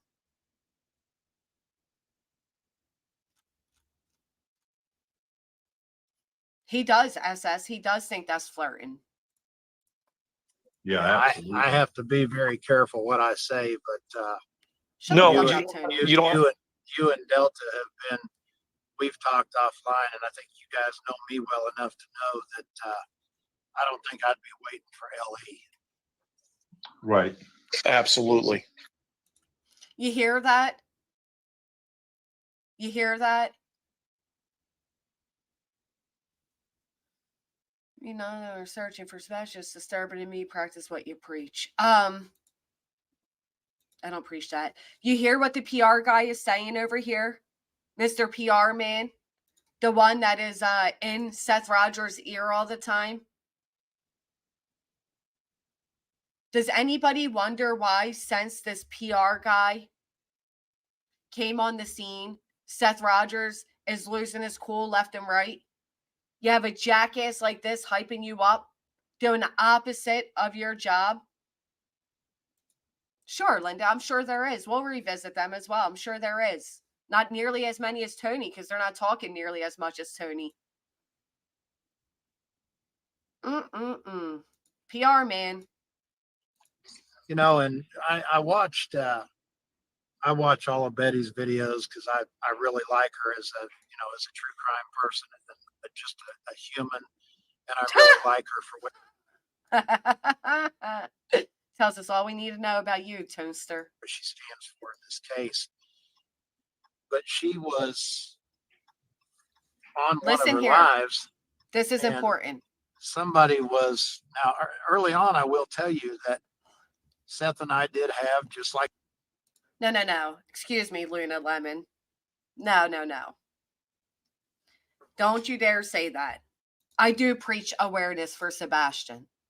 Unlike most of the creators you likely follow, I play a video about Sebastian every time. I print it and put out my own flyers. I absolutely preach awareness for Sebastian.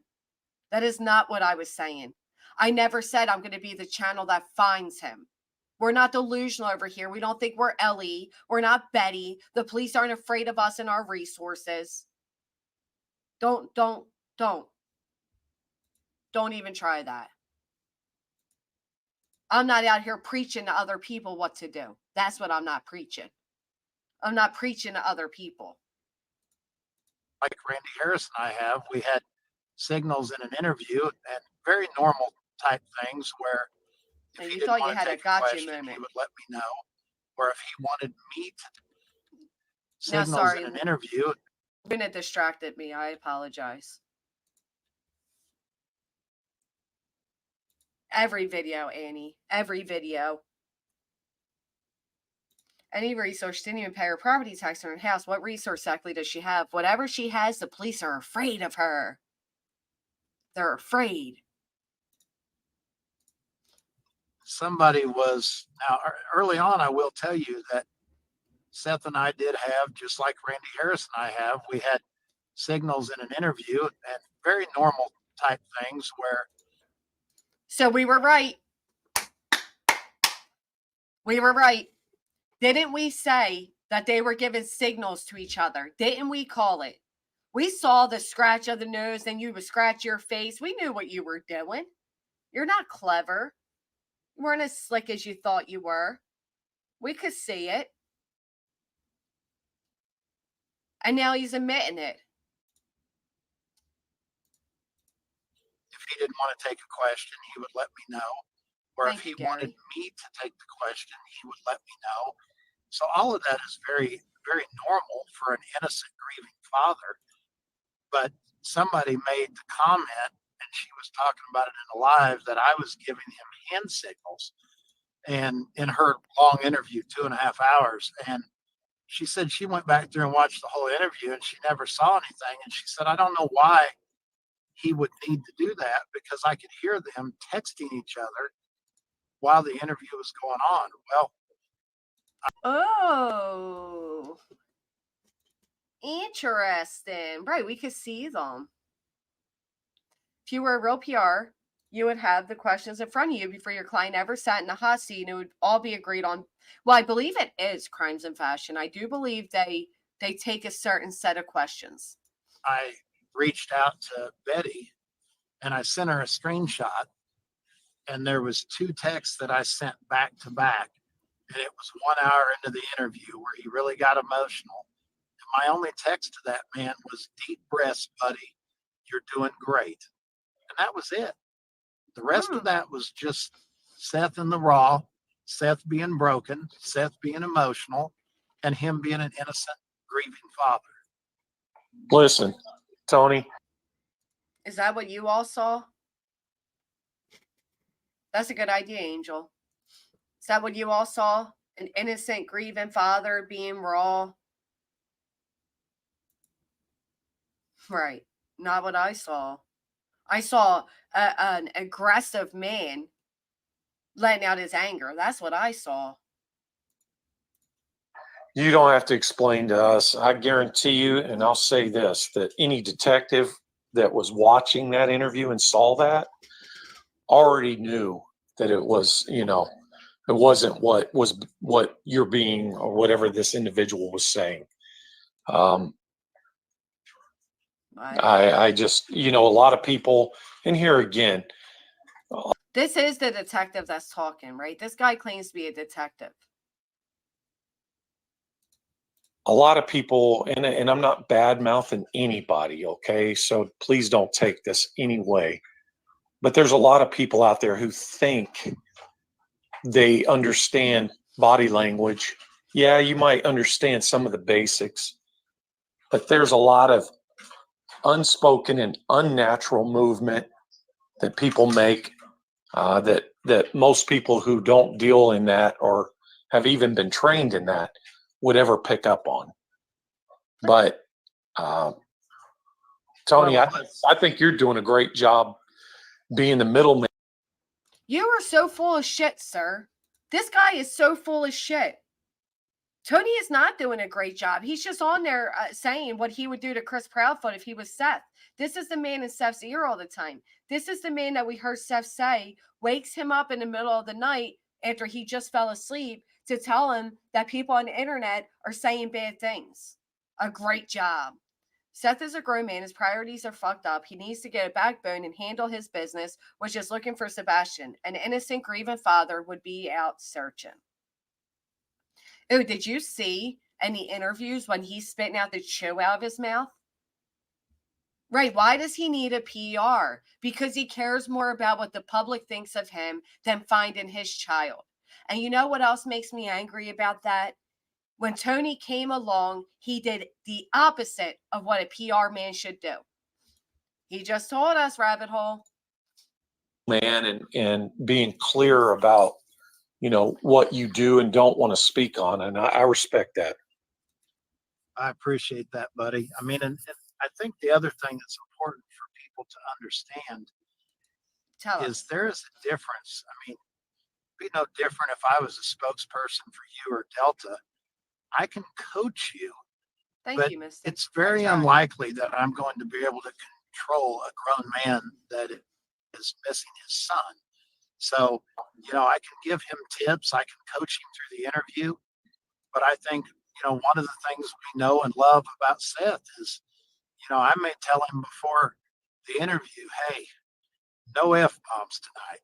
And then the interview gets rolling and it's like Hiroshima. It's bomb, bomb, bomb. Yeah. And you know what?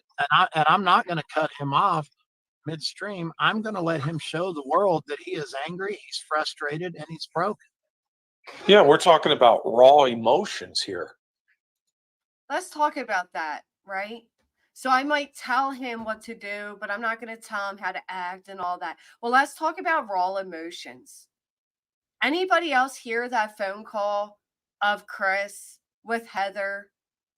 Did anybody else hear that? That was a private phone call. That was a man who was just gaslit on a panel that was coddling Seth as Seth was taking low blows. And then the private investigator takes the lowest blow of all and says, I know something about your wife's childhood that I haven't put out yet. Okay. What we heard there was raw emotions. What we heard there was a man who was upset, who was angry, who thought he was in a private phone call. That was raw emotions. And what did Seth Rogers do with that? He sent it out into the universe. He made sure we all heard it. He made sure everybody was aware of how Chris was acting, because that wasn't excused as raw emotions. That wasn't allowed to be a man who was upset. Fuck you and your raw emotions. I'll be honest with you. I'd have probably been dropping the F-bomb every 5 minutes on that interview if it were my child. You're so professional. Yeah, I think he's being judged far too harshly. Do you? Well, here's the thing, and I can tell you from somebody who hasn't been there from day one when this happened, there's nothing that man has done that I've seen that even warrants me into even with an inkling of thinking that he had anything to do with this. No, Right. you're right. Nothing. Absolutely anger? not. Nothing. I'll Not say this too. Okay. I think that everybody looks at Bullhorn Betty as to how she got her nickname. I don't think she gets near enough credit for being a highly skilled interviewer. Oh, Oh, absolutely. absolutely. That I was have the to s- best interview. I have to say this. I was watching some of her interviews, and I've been on a few of her lives. I believe I have. Yeah, I think I have. Maybe I have, maybe not. I don't know. She But I'm gonna conducts say herself she's very great. well. She's very professional, and she's very. This guy's not even sure if he's ever been on her channel. But you're just sucking ass, sir. You're just saying whatever you think Tony wants to hear. You're not even sure you visit her channel. Now you're saying how great she is, highly skilled and professional. And did you hear her screaming and cackling like a hyena at the idea of Sebastian being in concrete? Professional. To the point, straight to the point, and I agree with you, Tony, totally with her.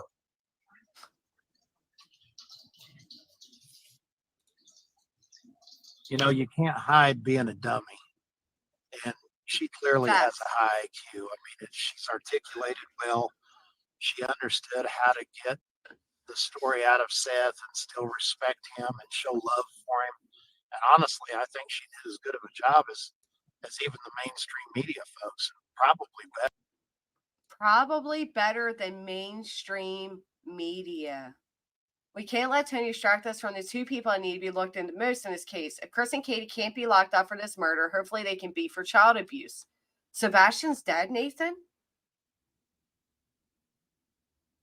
Oh my God. Nathan, you got to come up and share that with us. When did you find this out? Wow. Breaking news here, Nathan. Surely you have like, they found Sebastian. You have some type of like, I don't know, fact to back that up. I mean, that's a real bold statement to make. That's as bold as saying Betty is as professional as the mainstream, even better. I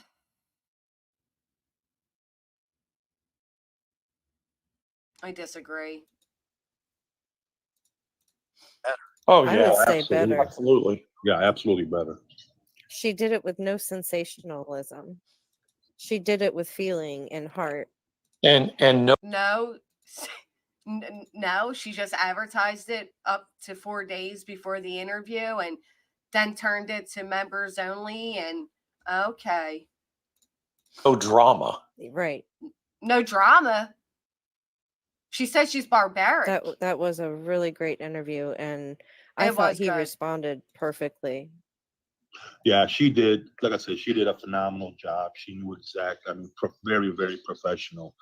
I tell you, when I was ever in an interview, I wish she was the one that would ask me, because that's how good she is. Well, What? Is this panel okay? Are they okay? Do they have like breathalyzers before you go on TikTok? She's probably the most professional, unprofessional that I've ever seen. And what I mean by that is someone who's not in directly, like your talk show hosts and stuff like that on TV. She does a very good job. Well, and the thing that people don't see is that before that interview, we knew that interview was coming for about a week. And 4 or 5 days before that interview, they are funny. She sent a full itinerary, bullet pointed out, with directions as to how to handle any drama. You hearing this? So they did get the questions in advance. She gave, the professional she is, gave them a guideline on how to handle the drama, because Betty's done so well with that. I mean, Betty is like queen at handling the drama and screaming like a maniac and cursing people out because they say stop blaming. That's very amazing that she did that. So of course, as suspected, they were giving each other hand signals, and Betty was, without a doubt, gave them the questions up front. They were not hardball questions. Fairly confident they were watching other creators who were watching this stream live and trolling them based on what they are saying at the time. We weren't live at that time, though. Oh, hold on. As to what her mods' capabilities were, and to how to handle if there was a question asked that we didn't like or didn't want to answer.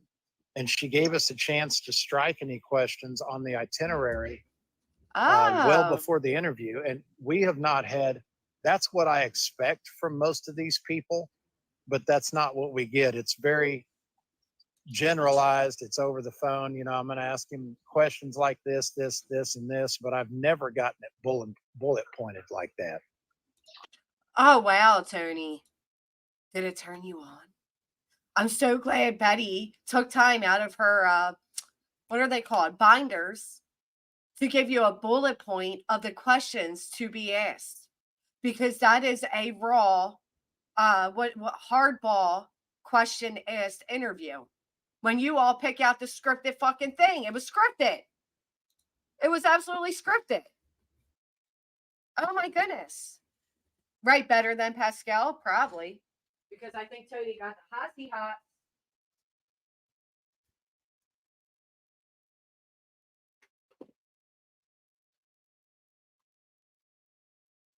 I'm telling you, that was an upside down pineapple party. Nothing more, nothing less. That's what that was.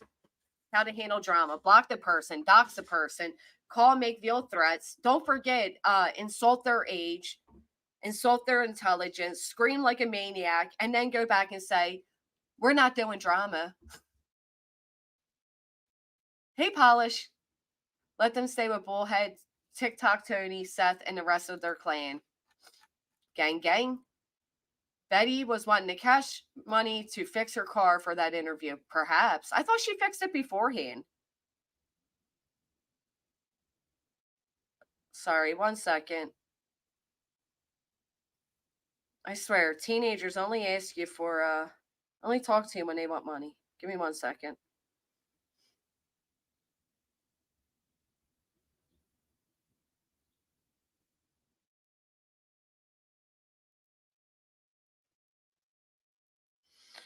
Oh my goodness, birds of a feather.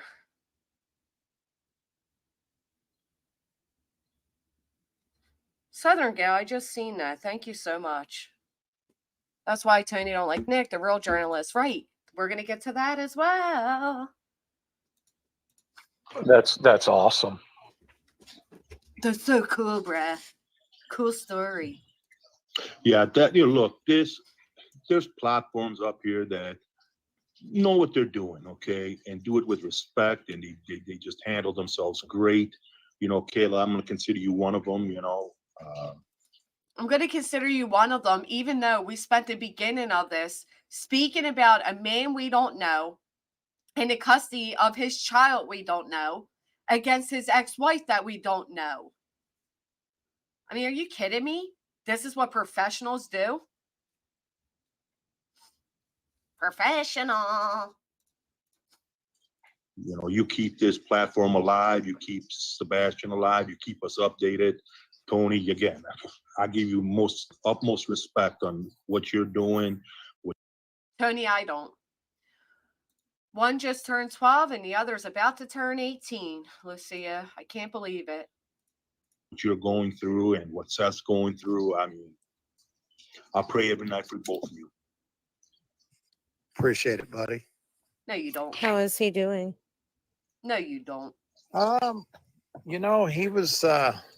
He was a little wound up today about a few things that were out there in print form on different media sites, but all in all, he's doing okay. I mean, What was out there yesterday in print form on different media sites?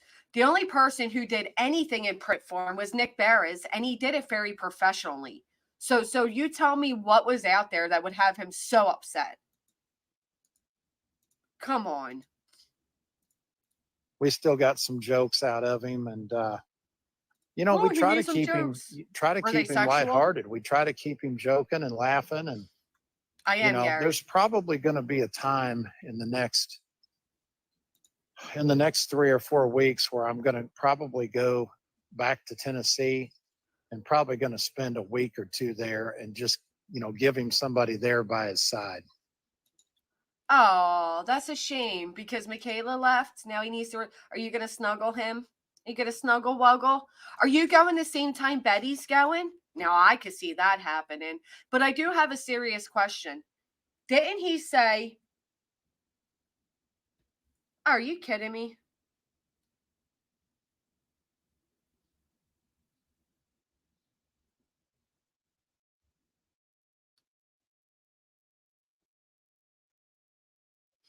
Didn't they say that Tony was going back before this and they were going to spend the weekend looking? They were going to get a search going again. That is so nice of you. Yeah, that's amazing. That's great, It's so Tony. nice of you. What about your wife, Tony? How are You already you said doing? she's upset with you. I'm good. I stay good. You're going to take 2 weeks off from working and from your family to go fucking snuggle Seth Rogers? Are you kidding me? I agree with you there, Nathan. And the public side, the most damning thing they did was leave their house. And they did flee. You're right. Because they were being threatened. They had so many threats coming their way. You have more energy than I do. I don't know how you do it. Yeah, you just you got to realize that what your job is. Your job is to take the arrows so your client doesn't have to. And you know, This ain't your fucking job. This isn't your job. This is your hobby. This is your pastime. This isn't a job. Unless you are getting paid. Let's talk about that, Tony. Are you getting paid, Tony? Are you getting paid? if there's arrows to be taken, I'll show it's you. me His that wife, wants he to said take his wife's not those. happy. You know, people say, well, you've got really thick skin, you've been attacked, you've been this, you've been that. That's just part of the job. It's the job. Yes, and let us say that even though you handle it very well, it doesn't mean it doesn't affect you.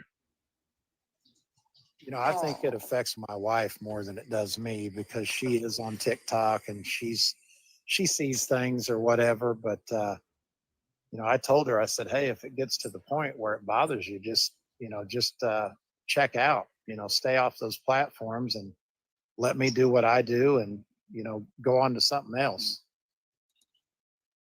Isn't that so considerate of his wife? You're so sweet. That's so sweet. If it bothers you, get the fuck off. I'm here to deliver your baby, or I'm here to service your car. Please go through all the training they do for a reason. You're right, Nathan. Plus, JLR broke her heart. She thought he had the hots for her. Is he getting paid on any of these TikTok things? I'm a former addict as well. Congratulations on recovery, Froggy. Right. How about you go back to work? How about if you're taking 2 weeks off, you turn around and you spend those 2 weeks with your wife, not with your newfound BFF, Seth Rogers.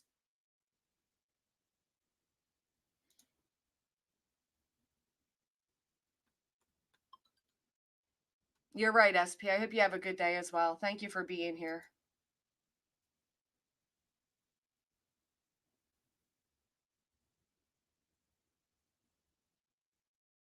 Wow.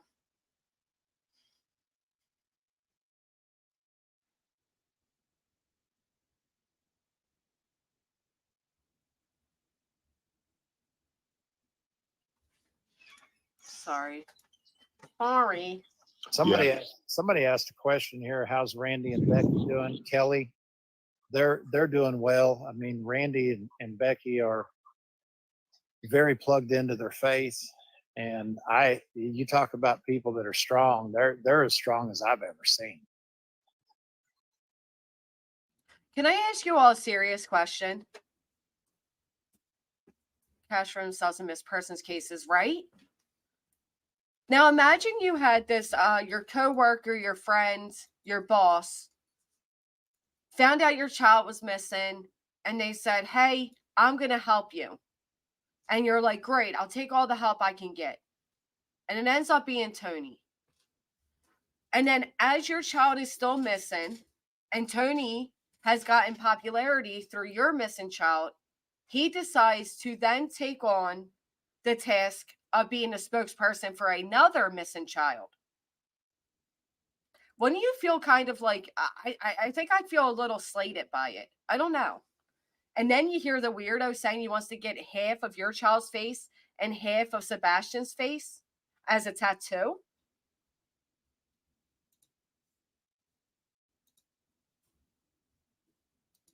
I mean, that's some weird, weird stuff.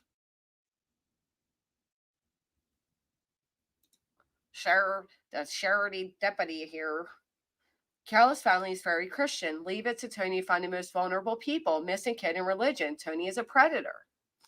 I'd be upset. I think I would be. And now all of a sudden you have Sebastian's army and you're on TikTok every night talking about Sebastian. And what about Caleb? What about my son? You got where you're at because you used my tragedy. Could you maybe consider us a little bit more? Right. They're doing well. Tony's army. Are there any new leads on Caleb?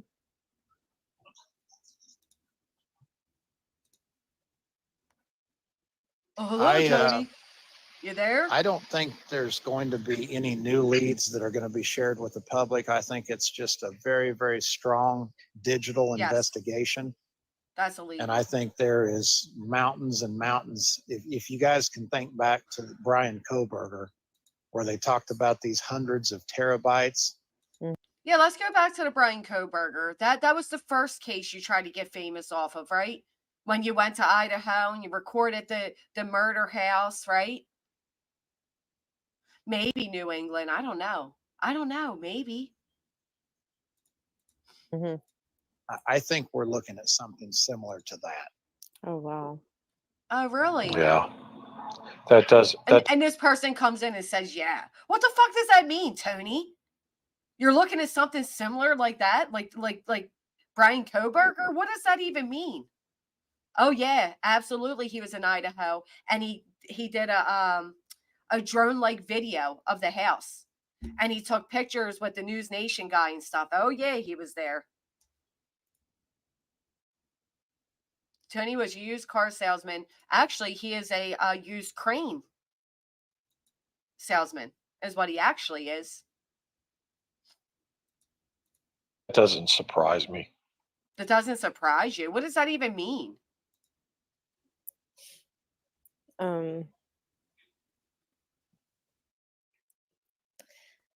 Everybody keeps talking about this body they found in the Cumberland River today.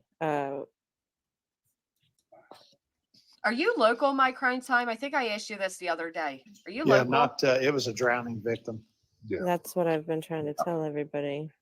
Yeah, because it was a search and rescue that ended up being And then a recovery. a recovery. Correct. Okay, so let's talk about that wonderful professional BHB. Let's talk about her. What did she do?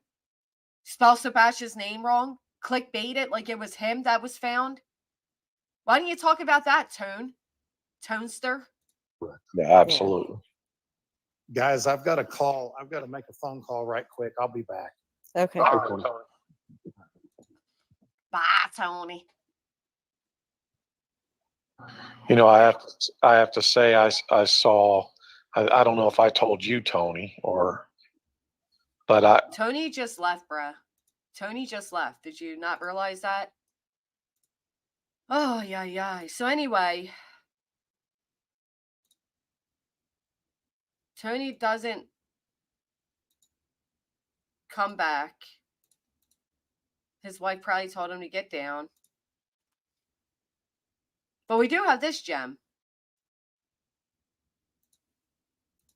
These two, you know, the one that told us I'm not working with Tony and his team anymore. They go on to have a nice little conversation. Before we had any new information, but this phone getting cloned is a really, really big deal. Yeah, and see, so can I ask something about this? Okay, so at this point, there's somebody in the chat that is saying that they're Caleb Harris's family member. And Tony wants to give them, you know, he wants to play detective now. Now he's FBI and he's interrogating this person. So Is help find Caleb Harris. That's all the account is. Help find Caleb Harris. And Tony doesn't think he has a right to be under that account. Tony thinks he's the only one to have Caleb Harris in his name. Let's hear how Tony responds. All of anything that anybody had regarding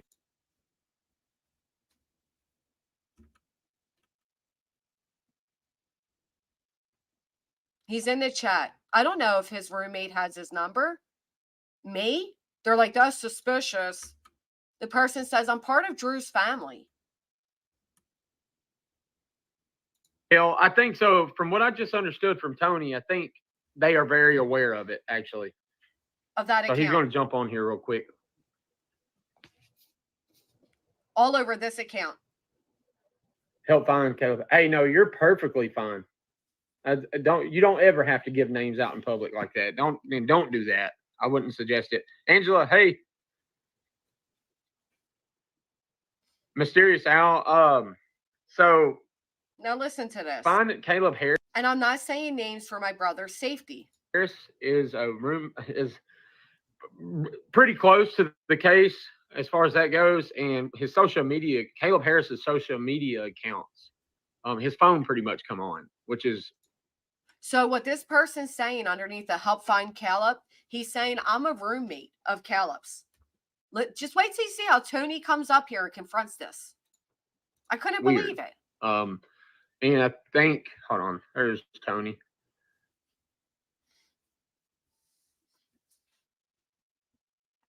Here, Tony's coming on. There you go. What's up, brother? Hey, man. So, sorry about this. I know I called out of nowhere. See this help find Caleb Harris? Yeah, or if you can hear me, are you Josh or Drew's family member? I don't want to give out that information because they said right above that, Tony, they said no, it's right here. He says it has came on about 2 or 3 times talking about Caleb's phone. Caleb's phone came on 2 or 3 times. Now he says he's Drew's family. It's got nothing to do okay. with safety. I'm very, very close to Josh and Drew both. Okay. So it is it is now public knowledge that they have cloned his phone. Okay. So all of somebody tell me what that means. What does it mean if somebody's phone is cloned? His cell phone turned on 3 times. Anything that anybody had regarding Caleb's phone is going to be visible now. Okay. She said Drew. Yeah, Drew. I'm very, very close to Drew, and sweetie, I'm sorry, I don't know what your name is, but I love Drew like a son. He's a great, great kid. I'm sure you know me. If you, matter of fact, I'm also friends with your mom, but I was with Randy when we took Josh and Drew fishing one night there at the inlet. But Drew's a phenomenal kid, so and I certainly understand. So, why do you think this account cares? Like, who are you to come in and basically need to know who's under this account? I can make an account right now called Find Sebastian Rogers, and it'd be none of your damn business who's running that account. None of your business. You don't have monopoly over these cases. But yeah, if you guys remember we heard some weird things like the Secret Service and other things like that were involved in his case, and people couldn't understand exactly why that was. And now you're seeing why that was. The phone was completely cloned all the way down to the social media accounts and everything else. So that's why his phone shows active. I talked to Randy 2 days ago, and it is now back up like on Find My iPhone. Randy can see what would appear to be Caleb's phone, but it's a clone. That is actually really sad for Randy. I couldn't imagine how Randy felt when he saw the phone come up as active. But I'm still confused on how cloning an account would make the phone appear as active. Can somebody explain that to me? I'm not familiar with cell phones, but how would that work? If anybody knows, you want to click the link, I pinned it to the top. If you just want to write it in the chat, I'd appreciate it. But how does that make the phone appear like it's on?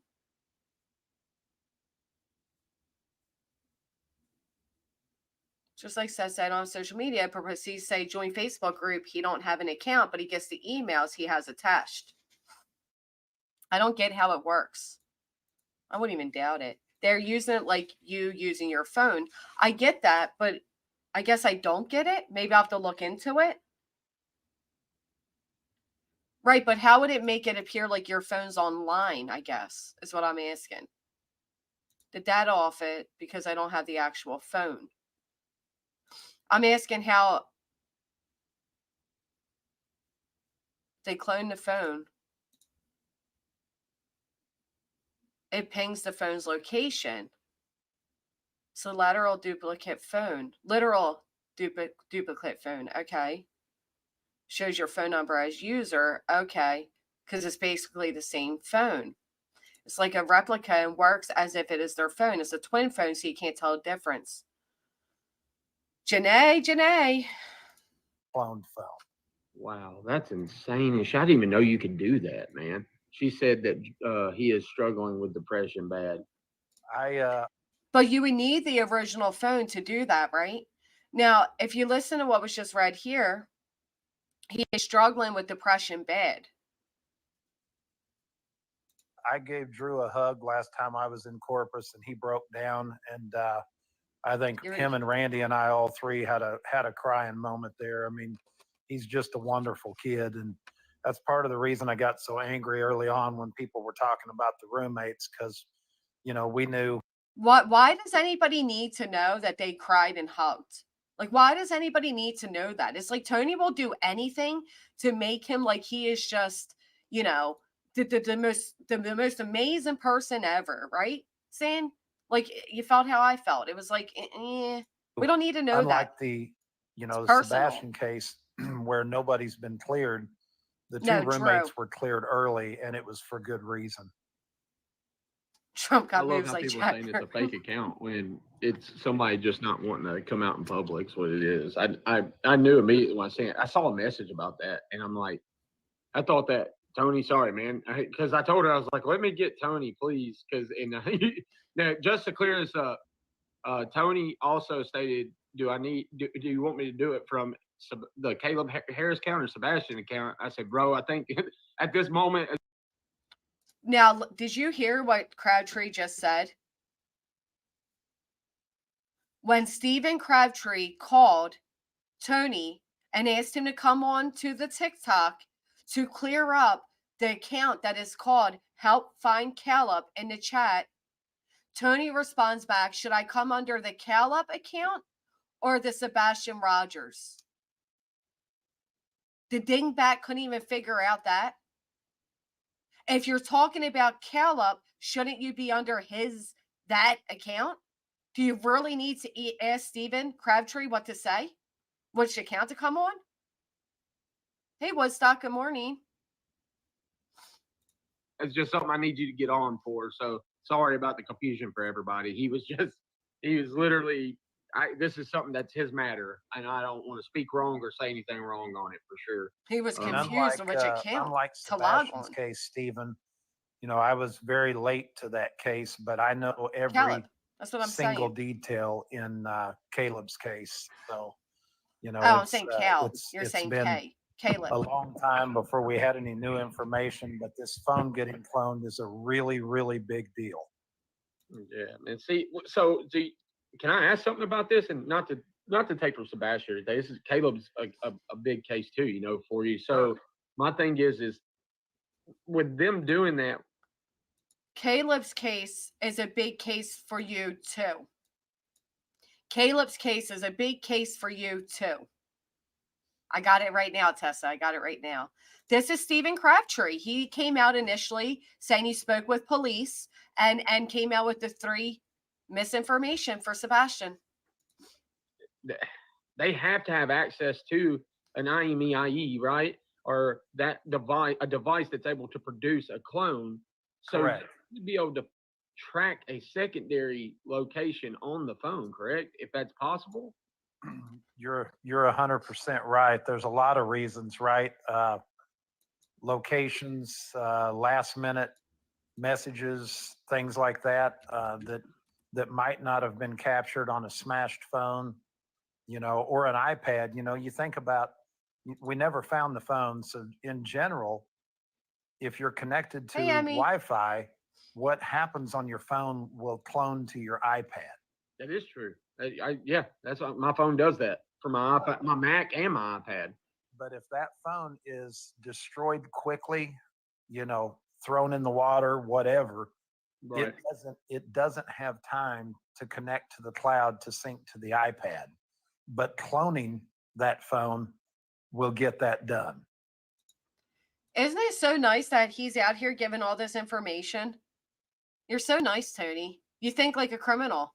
Yeah, see, See what that I to did me is there? crazy. I didn't know. So, because I think that's the problem with this whole software IMEI now, or IME. I don't remember how to say that, but you know what I'm talking about. Because now your phone actually has it, and you can release that IME and get a new one immediately from your carrier. And it used to be the card, the SIM card, and now it's literally.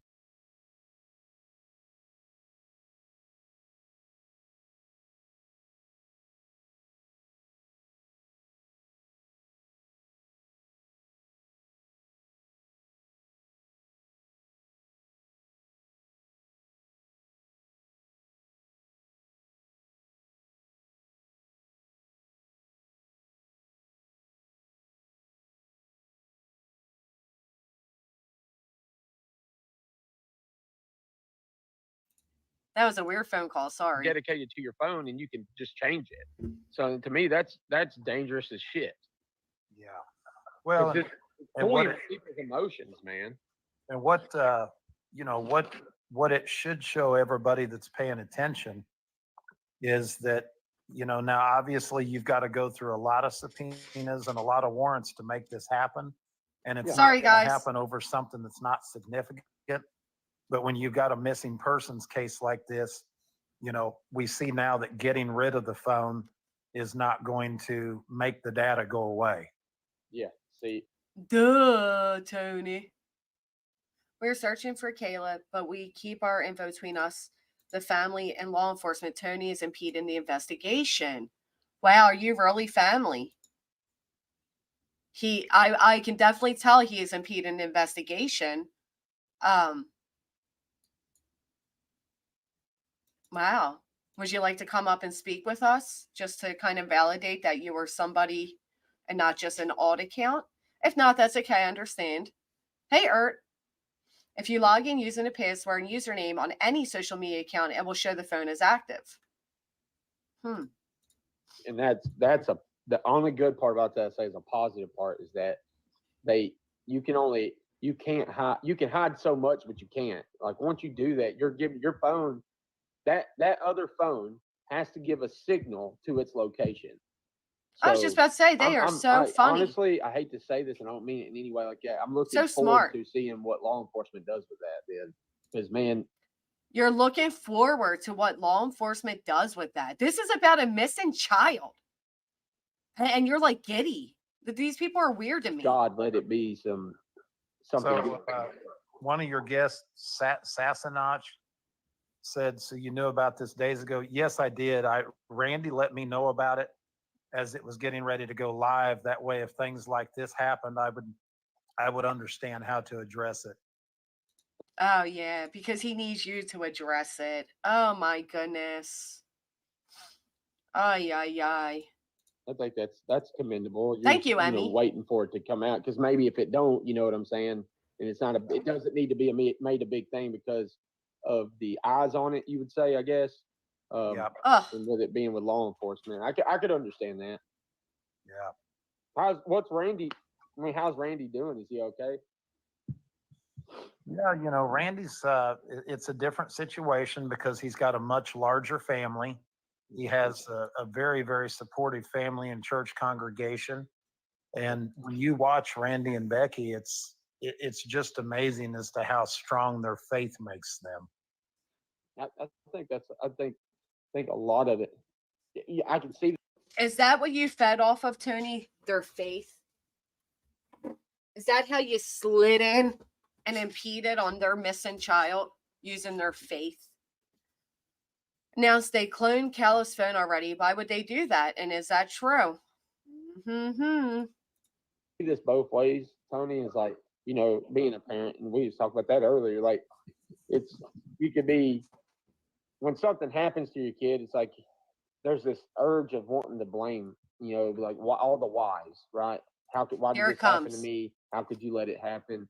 But at the end of the day, I mean, I'm happy to know that Randy's faith is super strong in his wife's, and that, you know, they're not blaming God for anything. That's good to know, man, because it's so hard not to do that, you know, cross that boundary, man. Yeah. No, you're exactly right. And somebody said the phone being cloned is discouraging. I mean, I actually think quite the opposite. I think it's very encouraging. Yeah, no, because now this is given.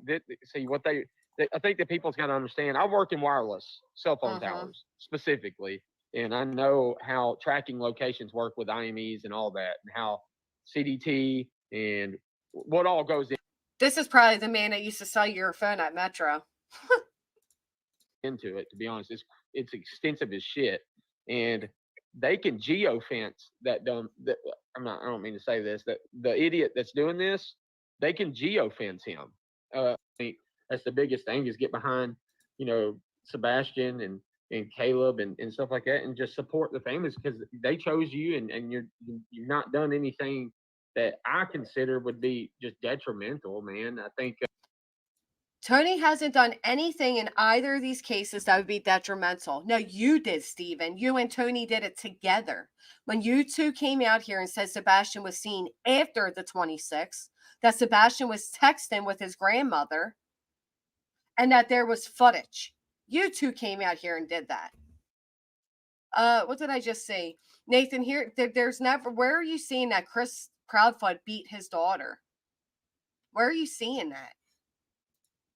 I think we should all just, you know, and I want to say that to my people in my live right now, because I really want them to understand, like, we can do positive things, man. And Tony, I think you helped me bigger than shit today. I was telling everybody on my live today, dude, I was able to call you and, you know, set because my stuff was tweaked, and you helped me out bigger than shit. I was like, anybody knows these graphs like they do, it's you. So, man, I thought you were just saying you're this big phone man. Now you need Tony to help you with your phone?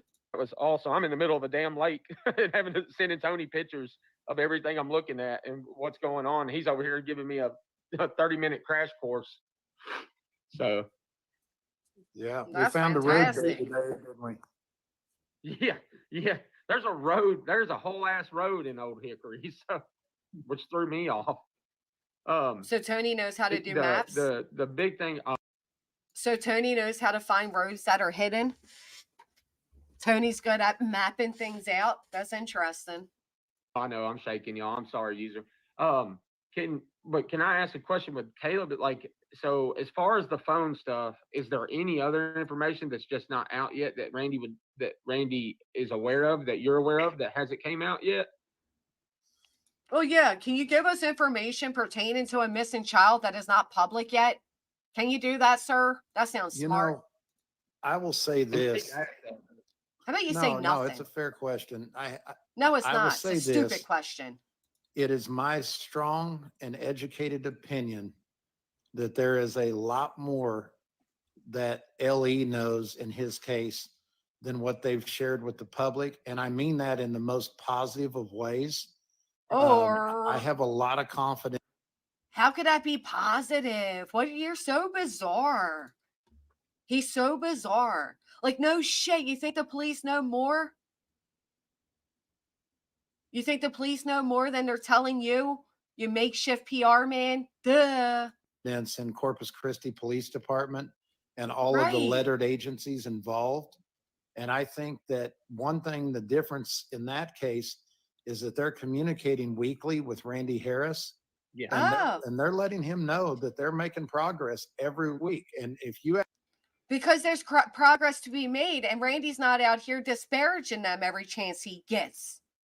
Duh. Ask them the question, are you closer Hey, to Sarah. finding Caleb today than you were March 4th? They will say absolutely.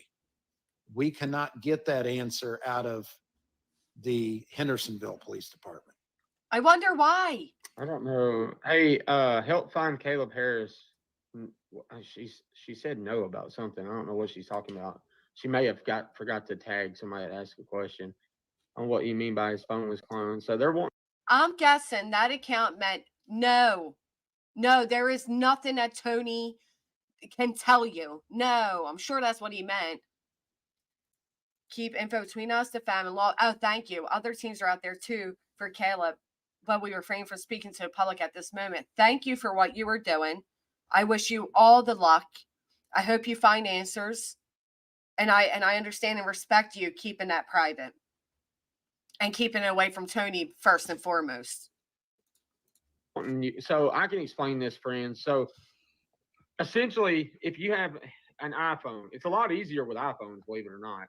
But any phone now from, I think, 20, they does, instead of you have through everything that you have and literally screen capture it, all of this. It's not much of a screen capture except software, right? It's no different when you think about how the, how do I say this, Tony? It's like a TBI, anybody, when they start doing data wipes, when they literally get all this stuff, they got everything they need. Do these men always speak with their cheeks full of tobacco? Well, and let me answer. It's not really a question, it's a statement, but Summer Girl says, I respect Stephen, but Tony gave permission for K-9 cop and lawyer to say what they think happened. Listen. Yep. Good thing. Good job calling him out for that. Good job calling him out for that. K-9 man and lawyer were there saying that Chris Proudfoot got rid of Sebastian Rogers because of his upcoming court appearance, upcoming custody court. Yep, sure did. They do. That's why they stay on TikTok. Those guys respectfully asked me if they could discuss their theory, and they don't have to ask my permission for that. People discuss theories on every TikTok live, every YouTube. Everybody discusses theories.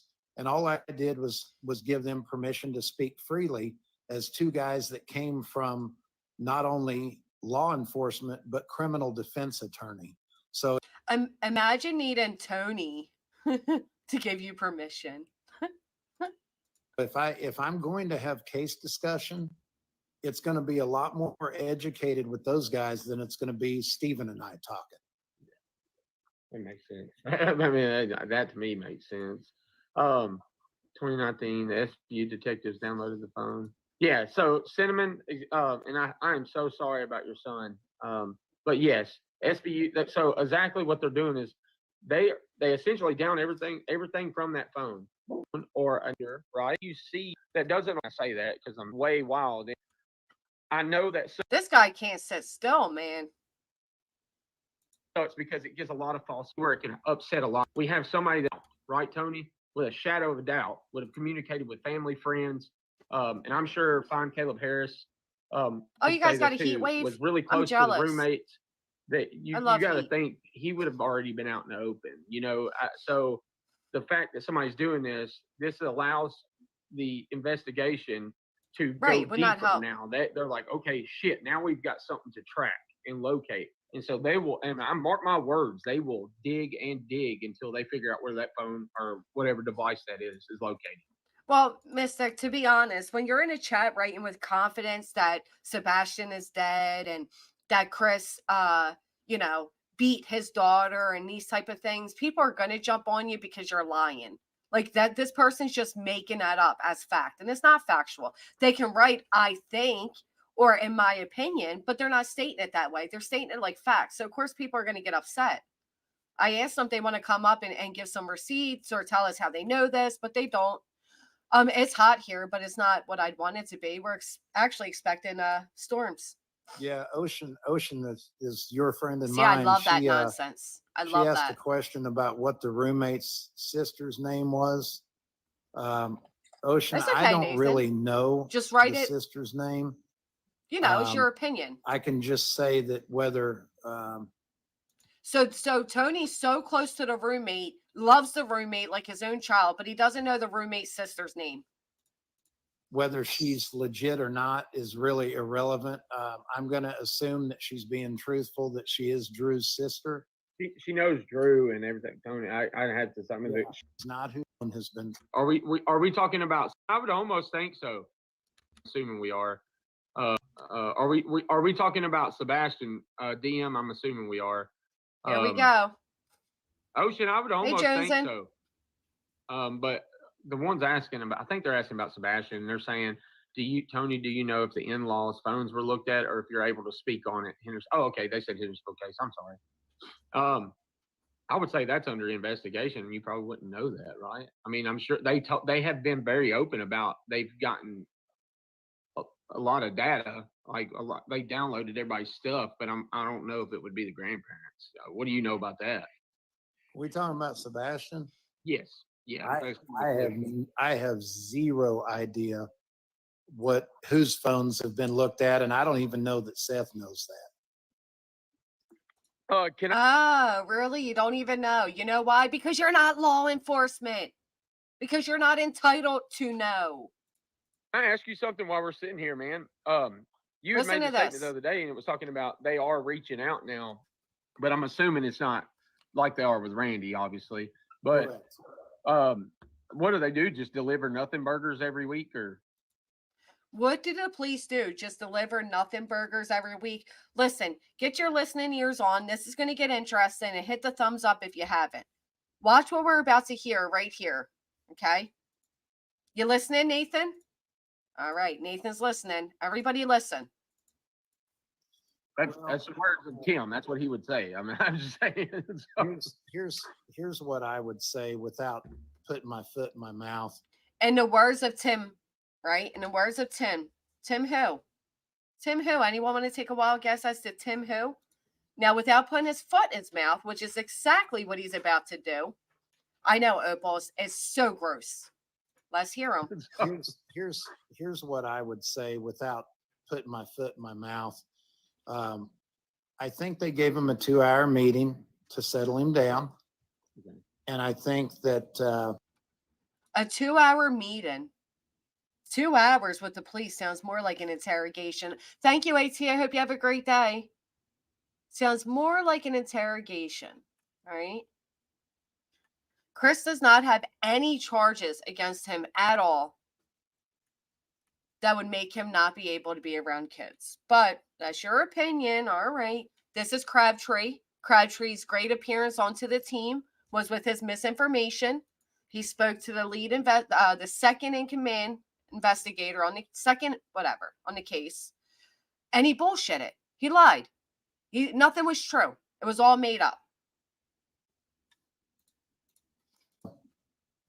You know, it's one of those things where they come out and they say, hey, we don't like you doing this, we don't like you doing that, but you know, we are going to talk to you or whatever, and you know, if you'll take a deep breath on bashing us or whatever, then we'll keep the line of communication open. And I think I don't like you doing this, and I don't like you doing that. Are you not being paid big bucks? Well, I'm not making big bucks. I wish I were, but I'm not. I'm not making big bucks. So I give them all cream popsicles because they're better than bomb pops. I feel bad for all of these mods that get paid in bomb pops. We're going to do one step better. I'll give you creamsicles, okay? So if you stop bashing us, we'll stay in contact. I want to go to Florida so bad, Toe Beans. I want to live there. Listen to what Tony's saying. This is important. or whatever, and you know, if you'll take a deep breath on bashing us or whatever, then we'll. He's talking about Seth Rogers, and he's talking about the police speaking with Seth. Would you speak to Seth if they were out here bashing you all the time? I hate bomb pops, like my least favorite. I don't even want them when they're offered to me. I don't want them. You know, we'll keep the line of communication open, and I think we're going to be patient there, and just see if they're going to live up to their end of the bargain. You know. Thank you so much, Nathan. So he says, and I think we're going to be patient there. I don't think you have a fucking choice, Tony. I agree with you, Tracy. I agree. Thank you so much, Nathan. I appreciate that. Tracy, I completely agree with you. They're tired of him repeating stuff, lying about things, adding more headaches for them, more drama for them. I agree with you. But this is what he has to say. And he's going to be patient. What would it mean if you weren't patient, Tony? What does that look like?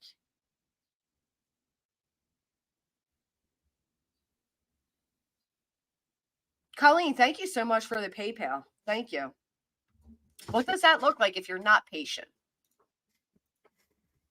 The only thing I'll say is that I was really, I know Nick had kind of upset a lot of people, and I was talking to Peachy about this earlier when I was talking about when I got off the lake, and I had that storm rolling in, because I got off the phone with you. I was actually talking, I was like, I think there's a storm rolling in, but Nick made a lot of good points. The only thing that, that really just. Now he's talking about Nick Barris here, a news reporter, a credentialed news reporter.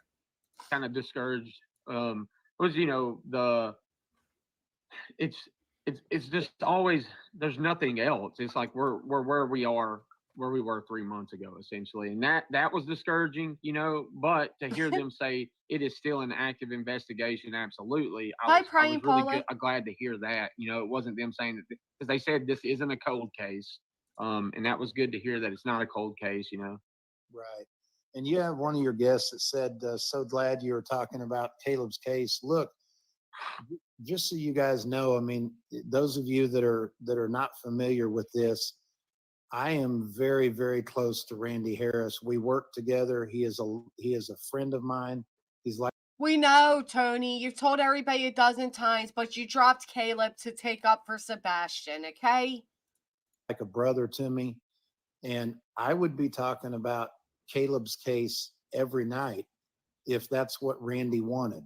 That's not what Randy wants. It's not what Randy or the family wants, just like the person that came in the chat and said, they don't want you, Tony. They don't want you. Family wants. You got two different They don't want you. families here. 100%. And you've got one dad that adamantly wants to keep his son's name out there on all platforms. And you've got another family, respectfully, that wants to, let law enforcement do what they're doing. And they don't, they don't want to. I think they've realized that if you're not. Wow. That's kind of insulting to the Harrises, don't you think? You got one father who wants to desperately keep his son's name out there, and you got one that doesn't. No, what they don't want, Tony, is you. I don't think they want you. I did, Tracy. How creepy is that?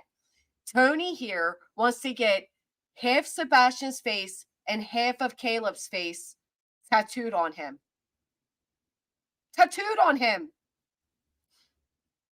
It sounds like the chatter that came in here and said that they work searching for Caleb and that they don't want Tony involved is telling the truth. Telling the truth. Hey, Indy. Talking about the case every day, then you're also not susceptible to the drama. So, and I can just tell you that the Harris family, that they do not do drama at all. Hey, Chris. They're like you said, from what I understand, they are very heavy in their religion and with their. Can I ask you a question, Search Patrol? And you don't have to answer. Maybe I'll just make it as my opinion. Hey, Buttercup. Welcome, Indy. Thank you. I'll state my opinion. My opinion is Caleb's father, Randy, no longer wants anything to do with Tony.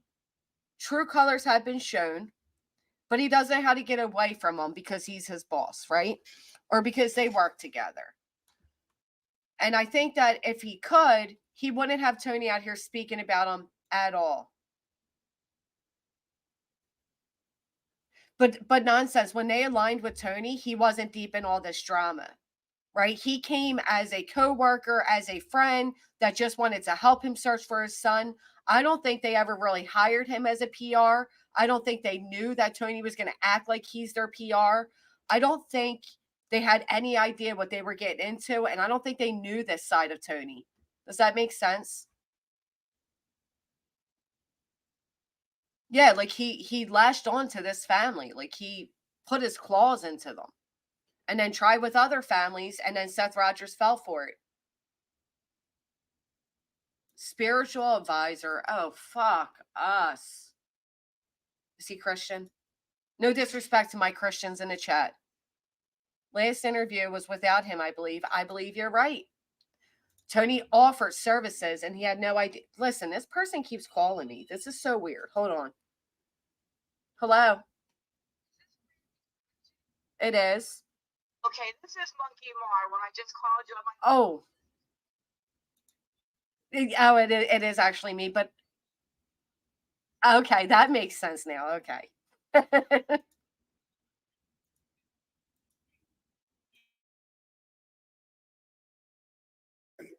So Very. and I mean, that's a positive thing. If that's, let's just say this, if that's what's helping them get through all this, for the best that they can, I think that's a positive thing. I mean, it's like the 12-step program almost, right? It's not saying that you have to believe in God, but believe in something, believe in a higher power. And I think that, for anybody, I'm not, I know what I believe in, but I'm not going to force my beliefs on anybody. And sometimes it's nice to be able to, like, today I talked about it, Tony, like, to be honest, I'm frustrated, right? I can only go 3 to 5 miles an hour, and I want to cover a lot of grounds. And like I told you on the phone, it's like, it's just discouraging. It just pisses me off that somebody says, oh, I'll be out there, right? And they don't show up. Sorry. So this number was called, it called me, it texted me and it called me twice. The first time they called, they were kind of like, who are you? And I'm like, well, who are you? Here it's somebody that knows and is tied into with Nina. So I apologize. I got freaked out when they called back a second time and said, are you Granny's watching? Because you know how people on here can be. Like the beginning of my discussion here with Barbecue Lady, people can be slimy. So sorry about that. And it's like, a lot of people talk about it, but they won't be about it. And so I've had 3 different people do me that way now. And I'm like, you know what? I don't give a shit. This takes me a month. I'll do it. I mean, it is what it is.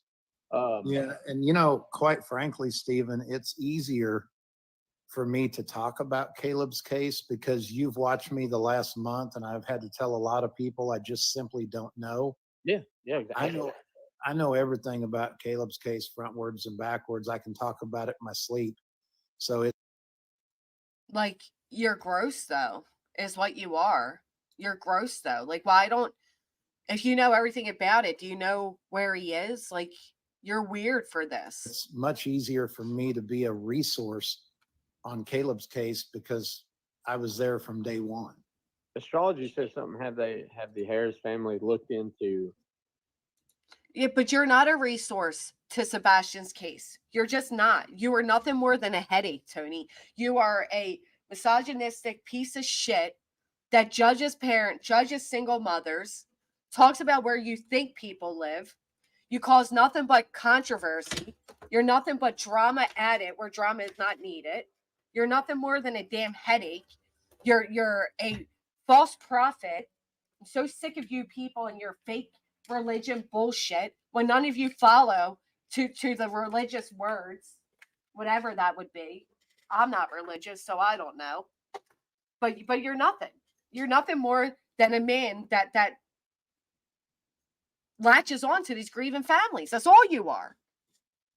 A trauma vulture. You're a man who's sitting there and spent 20 minutes praising Betty. Praising Betty. Betty, the woman that got a father who is not in jail for the disappearance of his daughter, fired from his job. Betty, who goes outside of a neighborhood where a toddler was just murdered by his mother and disturbs the whole neighborhood with her bullhorn to the point where somebody on hospice couldn't spend their final days in peace. Betty, who goes around and fabricates evidence, who sits outside of random family members that have nothing to do with the crime, screaming for them to speak. This is the woman you're over there praising. You're weird. And I'm so glad that people are speaking against you. It's a shame that your poor wife has to deal with all of it. And you tell her just to log off. Just log off. How about you log off, Tony? Go back to selling your cranes and spend time with your family and stop intercepting in other people's families and causing problems. Don't forget, this man came to this case, Sebastian Rogers' case, claiming that he was going to stop the drama. That it would be better for Sebastian if the Proudfoots and the Rogers could work together for the benefit of Sebastian. And then you've done nothing, and I mean literally nothing, but the opposite of that.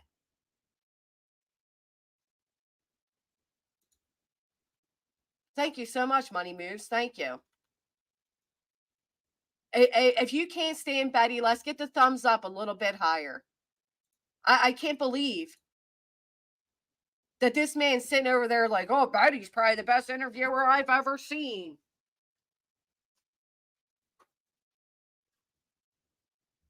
And as we thought, Betty sent him bullet points of questions she would ask. And they were doing hand signals to each other.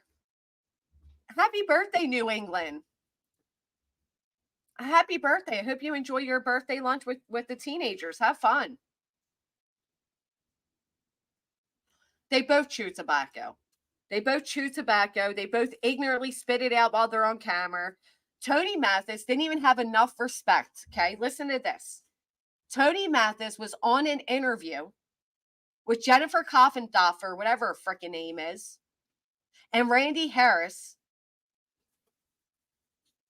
Exactly, nonsense. Get them up. Let's go. And Randy Harris, right? Hit the thumbs up if you're hate watching. I don't care. So that he's on this professional interview. Supposed to be getting a word out there about Caleb and speaking and everything. You know what Tony's doing? You know what Tony's doing the whole time? Let me show you. Let me show you how disrespectful this man is.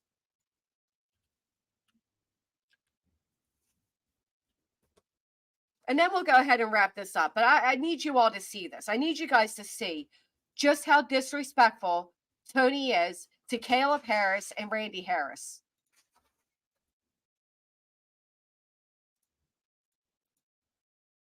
Jays for Justice played this. Okay. I caught it live with her. Wait till you see this.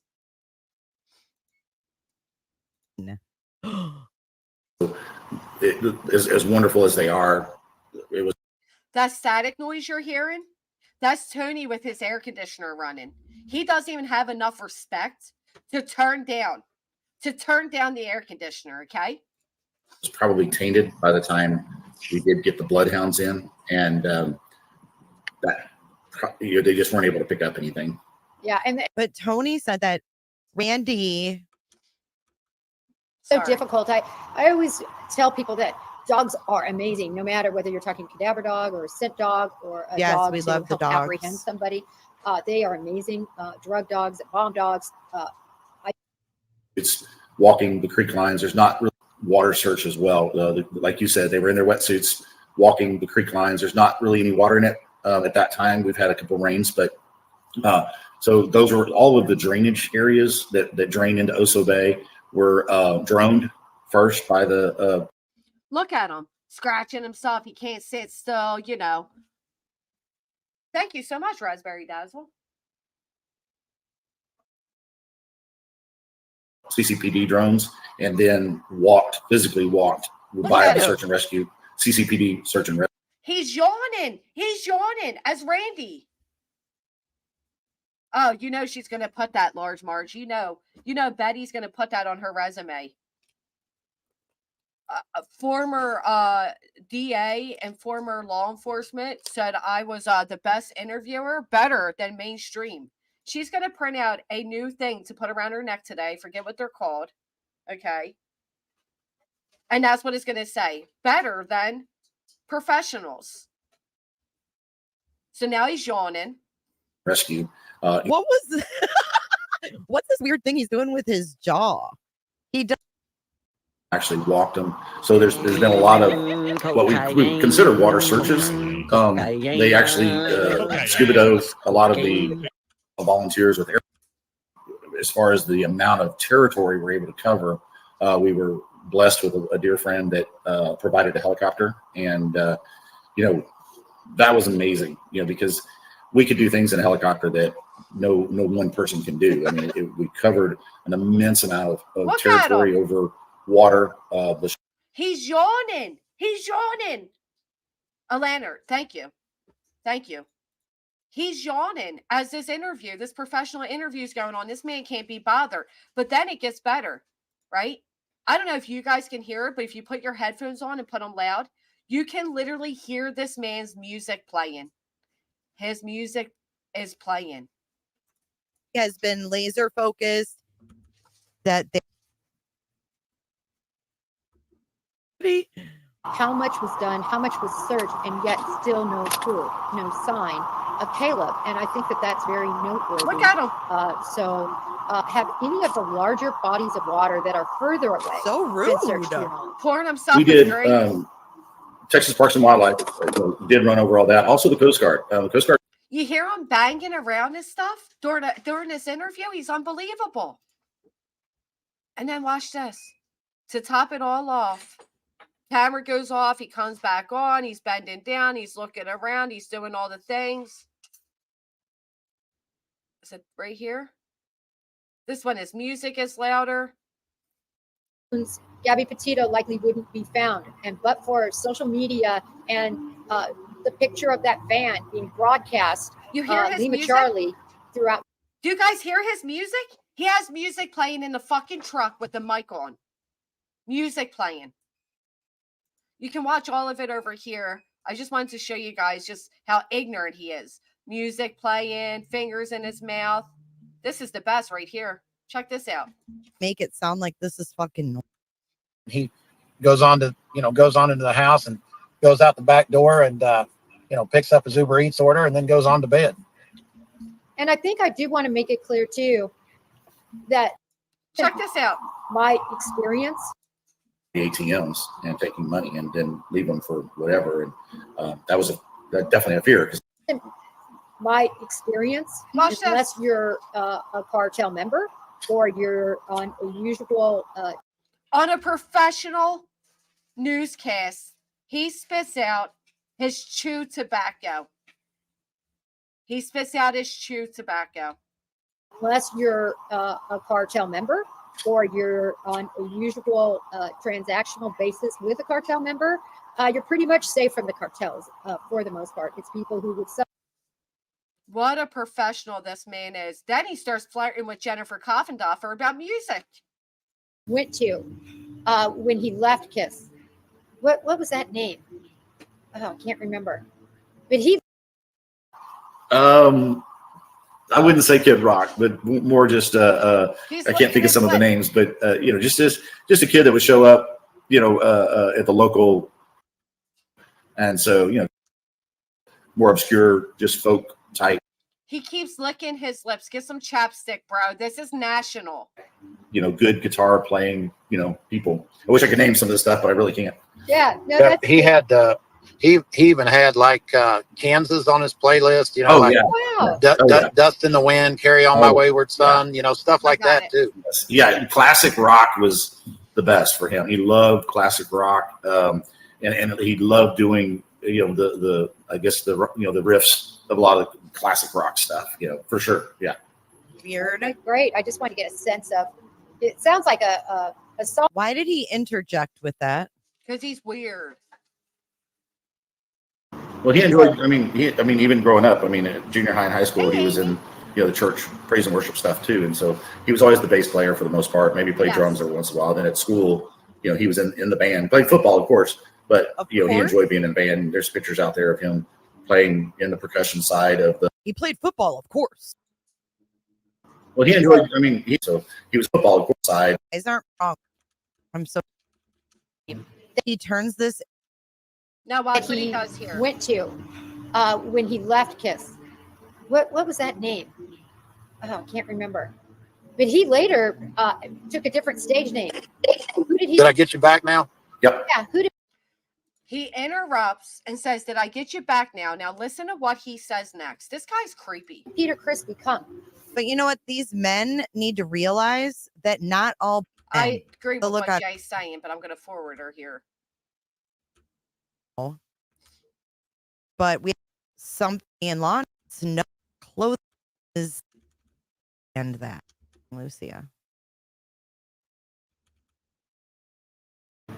But he later took a different stage name. Who did he? Did I get you back now? Yep. Yeah. Who did Peter Chris become? Yeah. Peter Chris went off on his own when they split up, and he wrote the song Beth on his own. Right. Right. Yeah. That was my point. Is some of the greatest singer-songwriters are rock and roll artists. Oh, 100%. Yeah. Yeah. Yeah. I just had to make sure. I had to make sure you weren't stepping into the world you didn't know about. Oh, well, I love 80s. I was at REO last night. Look at this. Randy's not impressed. Randy's like, "I'm here about my missing child. I'm here about the son I love. I'm here for serious business, not for you two to flirt over music," right? Oh, it gets better. It gets better. Watched REO and Cheap Trick. I Step into a world you don't know anything about. Right. Bizarre. No, there's something more to the story. I mean, people don't just disappear. Yeah, so I M4A. was it really? Yeah. They're great. Great. I just love him. I love the fact the guy's 73 years old. He's turning 73. Kevin Cronin. And he is still a great singer. No, he can't carry those huge notes, and he knows it. So he's actually changed the music. Any high notes, he's just dumbed it down and still made it beautiful. But and I mean, Kiss. Randy's like, "Are you kidding me? Are you kidding me? This is what we're here for?" Anyway, if you guys want to go see more of the way Tony was so awkward during this, go over to Jay's. I'm going to open up this email that was sent to me. This is what Caleb Harris's family, missing 1 month, Caleb Harris family focused on national media GoFundMe. Spokesman Tony Mathis says speaking with local news, he has diminished the value of the case in their eyes. Sorry, 1 second.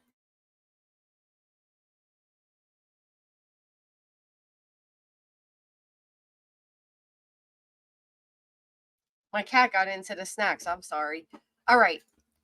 Spokesman Tony Mathis says speaking with local news has diminished the value of the case. The value of the case.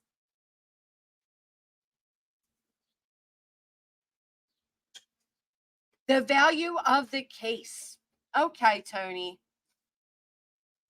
However, 3 News will continue to cover case development. So he's insulting national news over there. Just like he's doing here with Sebastian, right? Same exact thing. And yes, Arctic Fox, thank you so much. That's amazing to hear. I'm sorry, I highlighted it and I didn't read it out loud. I apologize. That is so awesome of you. Thank you. No, Tony said that about them. Tony said, spokesman Tony Mathis speaking with local news has diminished the value of the case in their eyes. However, 3 News will continue to cover case developments. He's basically telling them not to cover Caleb's case, that he is diminishing it. Jules, I think that's her name, was all about Seth before she started calling her out. Did you disagree with her? I did. Absolutely. I absolutely disagreed with her. Nelly, get.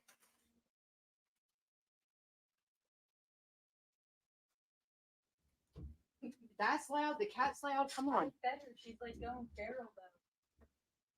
Let me ask you, if you don't mind. Now, when Jules, I think that's her name, was all about Seth before she started calling him out, did you disagree with her? I disagree with a lot that Julia has done. Absolutely. We spoke on it. I completely disagree with Julia on a lot of things. All right. So finally, Caleb Harris announced Tuesday that will be shifting its focus to national media and fundraising as the search for the missing college student nears 1 month mark. Does that sound familiar to anybody? Does anybody else recall when Tony Mathis said that he's only going to get Seth Rogers on national news? So he appeared on the YouTube Live with Justin Shepard, Justin on TikTok. Randy Harris introduced his friend and co-worker, Tony Mathis, whom Harris named as the new family spokesperson. He asked me to get more involved in helping him with some of the interviews, especially trying to get more of a national exposure instead of local. Do you think Tony sells himself to these people as, I don't know, like in connections with national news?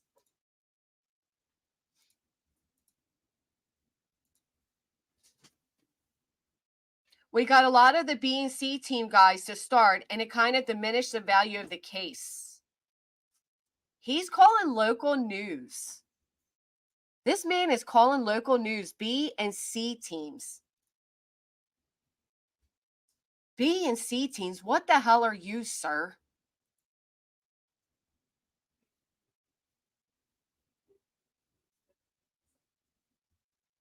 Especially with what's going on with Riley Strain and some of these other things. You know, Riley got Brian Etten of News Nation and Good Morning America and some of these guys very early. We were doing interviews with a lot of local guys. What a slap in the fucking face. Yet he spends his time on TikTok.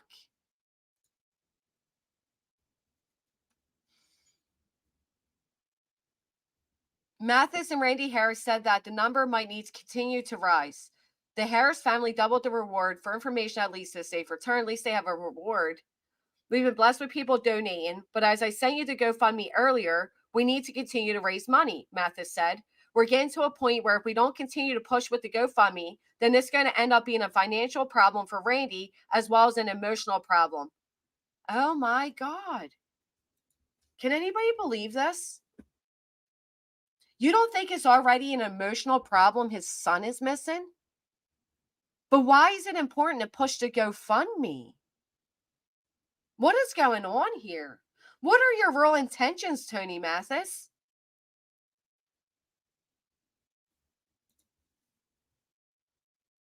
It's going to end up being a financial problem for Randy as well as an emotional problem.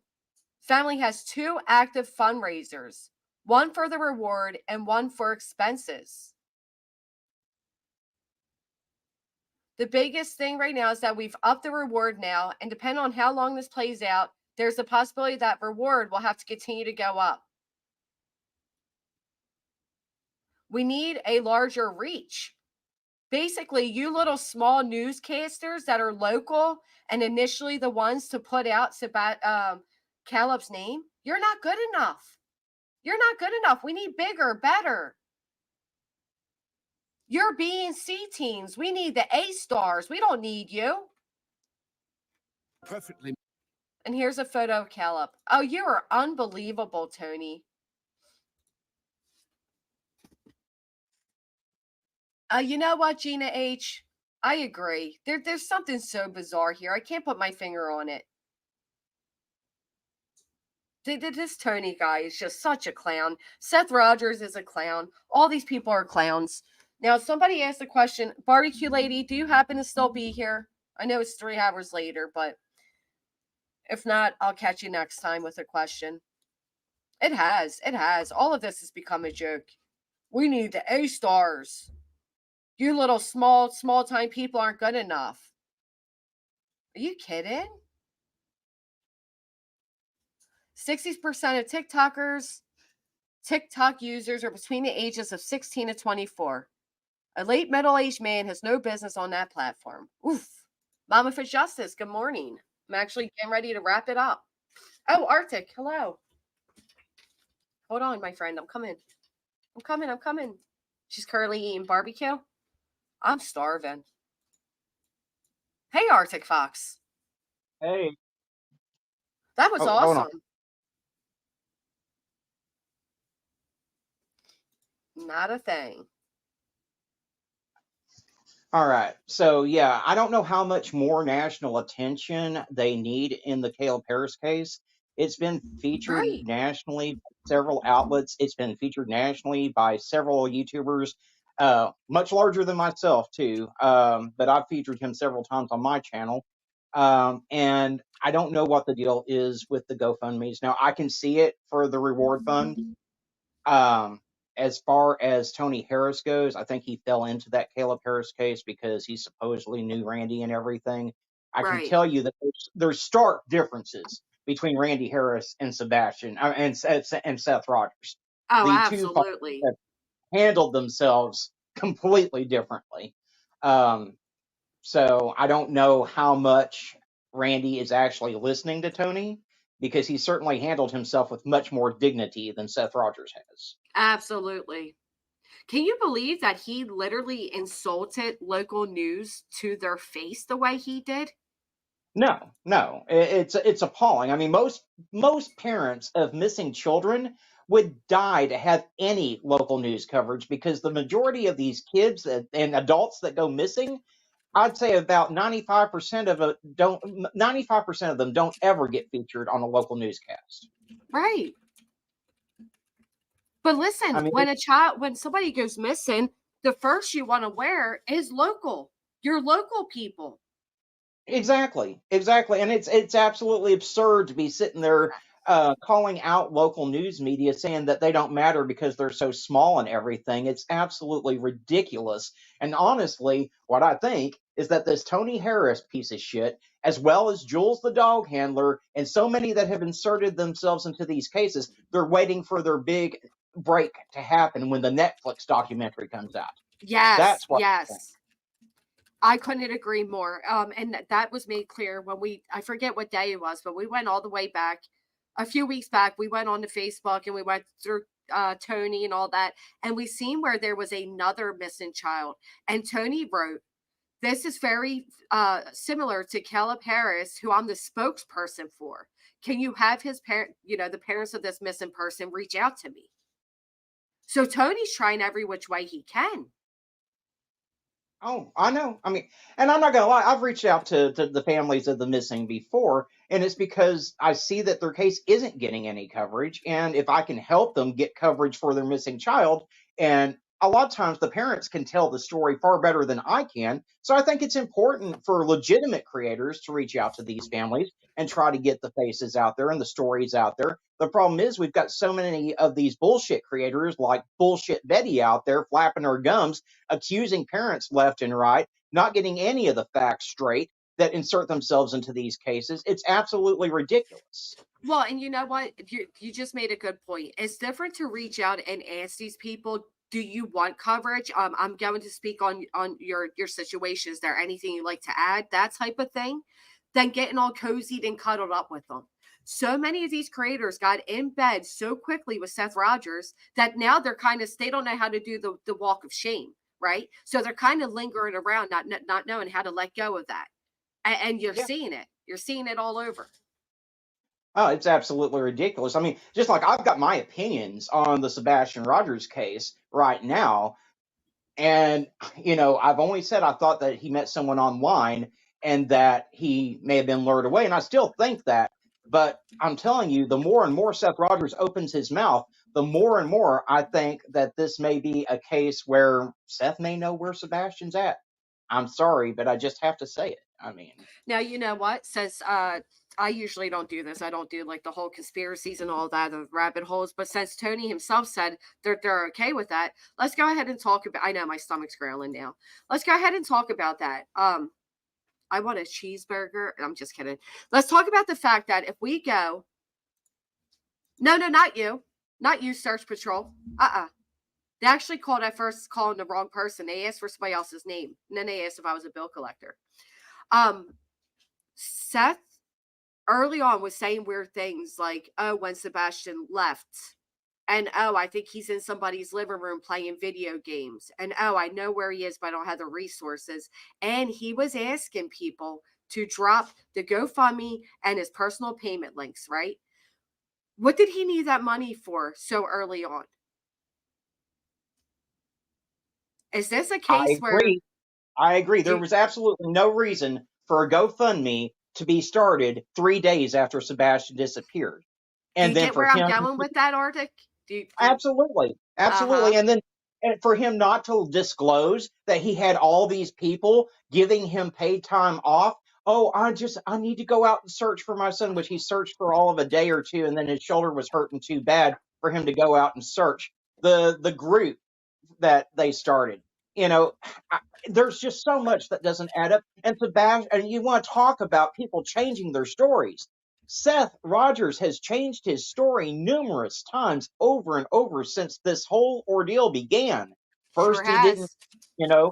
first Sebastian didn't have internet access. He played Mario on his phone, but that didn't require internet access.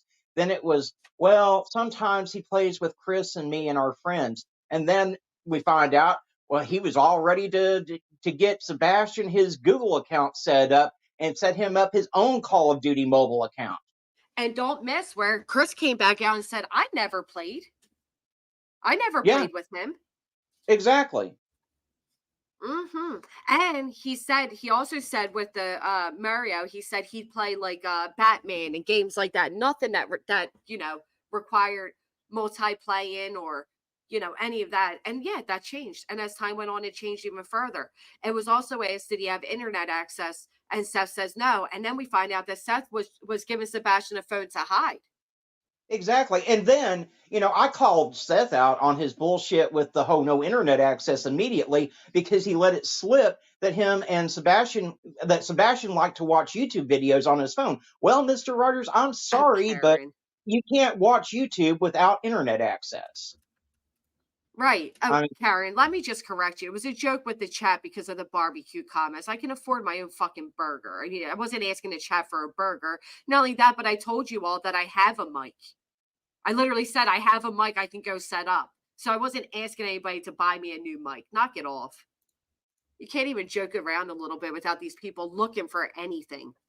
But yeah, like what's that? What's up with that? Like you're gonna sneak him a cell phone from his mother and father, or mother and stepfather? exactly. And the man has had $26,000 from this GoFundMe, not counting all the Cash Apps and the Venmos that were sent to him. And now he's asking people to pay for a goddamn tattoo. A tattoo. I mean, come on. Not only that, but then Tony wants a tattoo. He wants it to have half Sebastian's face and the other half Caleb's. Can you even fathom? That's just weird. It's creepy. Odd. Yeah. And then this damn Crabtree that's inserted himself, he doesn't know what he's talking about because you can't just change an IMEI number on a phone. I used to work for AT&T for years. Now, yes, a phone can be cloned, and you do have to have the IMEI number in order to clone the phone. But there's people out there with scanners that can get these IMEI numbers. Whoever cloned it doesn't necessarily have to have the phone. Now, you can change the SIM card in a phone, and you can change the SIM card number, but you can't just change an IMEI number. That's right. That's right. Well, and then he said about him not have the whole not access to the internet, but then but then he would he watched YouTube, or when Seth was working, he'd call at 1 a.m., 2 a.m. and tell him to go to bed. So he'd leave him there unattended with internet access. Oh, You yeah. don't know what he was doing. And it's funny, Seth goes from how capable he is, he could sit there and be alone, he was responsible, to talking like he's this invalid that needs adult supervision 24/7, that he's incapable. I can't with him, the way he talks about his son half the time. I agree. How about when he screamed, I'm not making him wear diapers? I mean, what parent of a child that has those type of medical issues that require, pull-ups, or however you want to refer to them, but they're not diapers. Why would you scream it like that? They're incontinence briefs, and that should have never even been put out on YouTube. I mean, Never. None of it. None of the sexual assault stuff should have ever been put out on YouTube. None of his personal information, not even his meds. We have HIPAA laws for a reason. Here Seth is. No wonder law enforcement won't tell him anything, because anything that goes to him goes directly to YouTube. Facts. Just like I'm sorry, I know people still want to negate it and act like it didn't happen, but he did sit over on Pascal's and say that Sebastian was displaying behaviors. Nobody needed to know that, which is why Chris said to Seth, if you put this out there, people may not look for him. Nobody needs to know that. Nobody needs to know our personal business, our family business. But Seth wanted to, Exactly. because the entire time Seth wanted to make Kate, he wanted to seek revenge on Katie and Chris. I'm sorry, which is Oh, why it's weird. that's what it's all about. And I can't forget the irony that the day Sebastian goes missing is the anniversary of their divorce. I was can't. about to ask you that. Let's talk about that. 8 years to the date, on the date of the anniversary of the divorce. We know without a doubt, every time, if anybody can tell me otherwise, but every time Seth is asked questions about Sebastian, he goes back to 8 years ago. He goes back to California. You guys are cracking me up. Thank you so much, that Michelle. Thank you, Jet. Thank you, Air Force. He goes back to California. He goes back to his nuclear family. Katie ruined Exactly. his nuclear family. He's never had a Yep. girl again since. And now he's getting Yep. all these, all the attention from these 90% females, right? He's loving it. And I'm not saying that Seth had anything to do with it. There's still a likelihood that he didn't. But the way he talks, the way he presents himself, the way he's muddied up this case, the stuff that's come out of his mouth, like I know where he is, and he's just playing with one of his friends on the game and everything. Take that for what you will. It's looking a lot like another Sophie Long case, is what it's looking like. You know what? Cotton Candy kept saying that. I don't know if you're still in here, Cotton, but she was saying that the other day. She's like, really take a look back. This is so much like the Sophie Long case. And for those who are unaware, if you want to give a little breakdown, Arctic Fox, of what you mean by that, the Sophie Long case. What was the Sophie Long case? I mean, it was another situation where the father was out there pleading for, going and making a social media tour and this and that and saying this and that about their missing child. But it turns out the father knew where the child was the whole damn time. Yep. So. And he was bad mouthing the mother. And then Sophie was being abused and he was just trying to save her. It's very, very reminiscent. It's very similar. Yeah. I mean, I really hated even putting it out there, and that's why I haven't done it on my channel, because you know how I am. I don't like to make any accusations without evidence to back it up. But Right. if you take everything Seth has said as a whole and you put it together, it's really hard not to side eye him. And not only did he make a lot of noise too, but he made a lot of money too.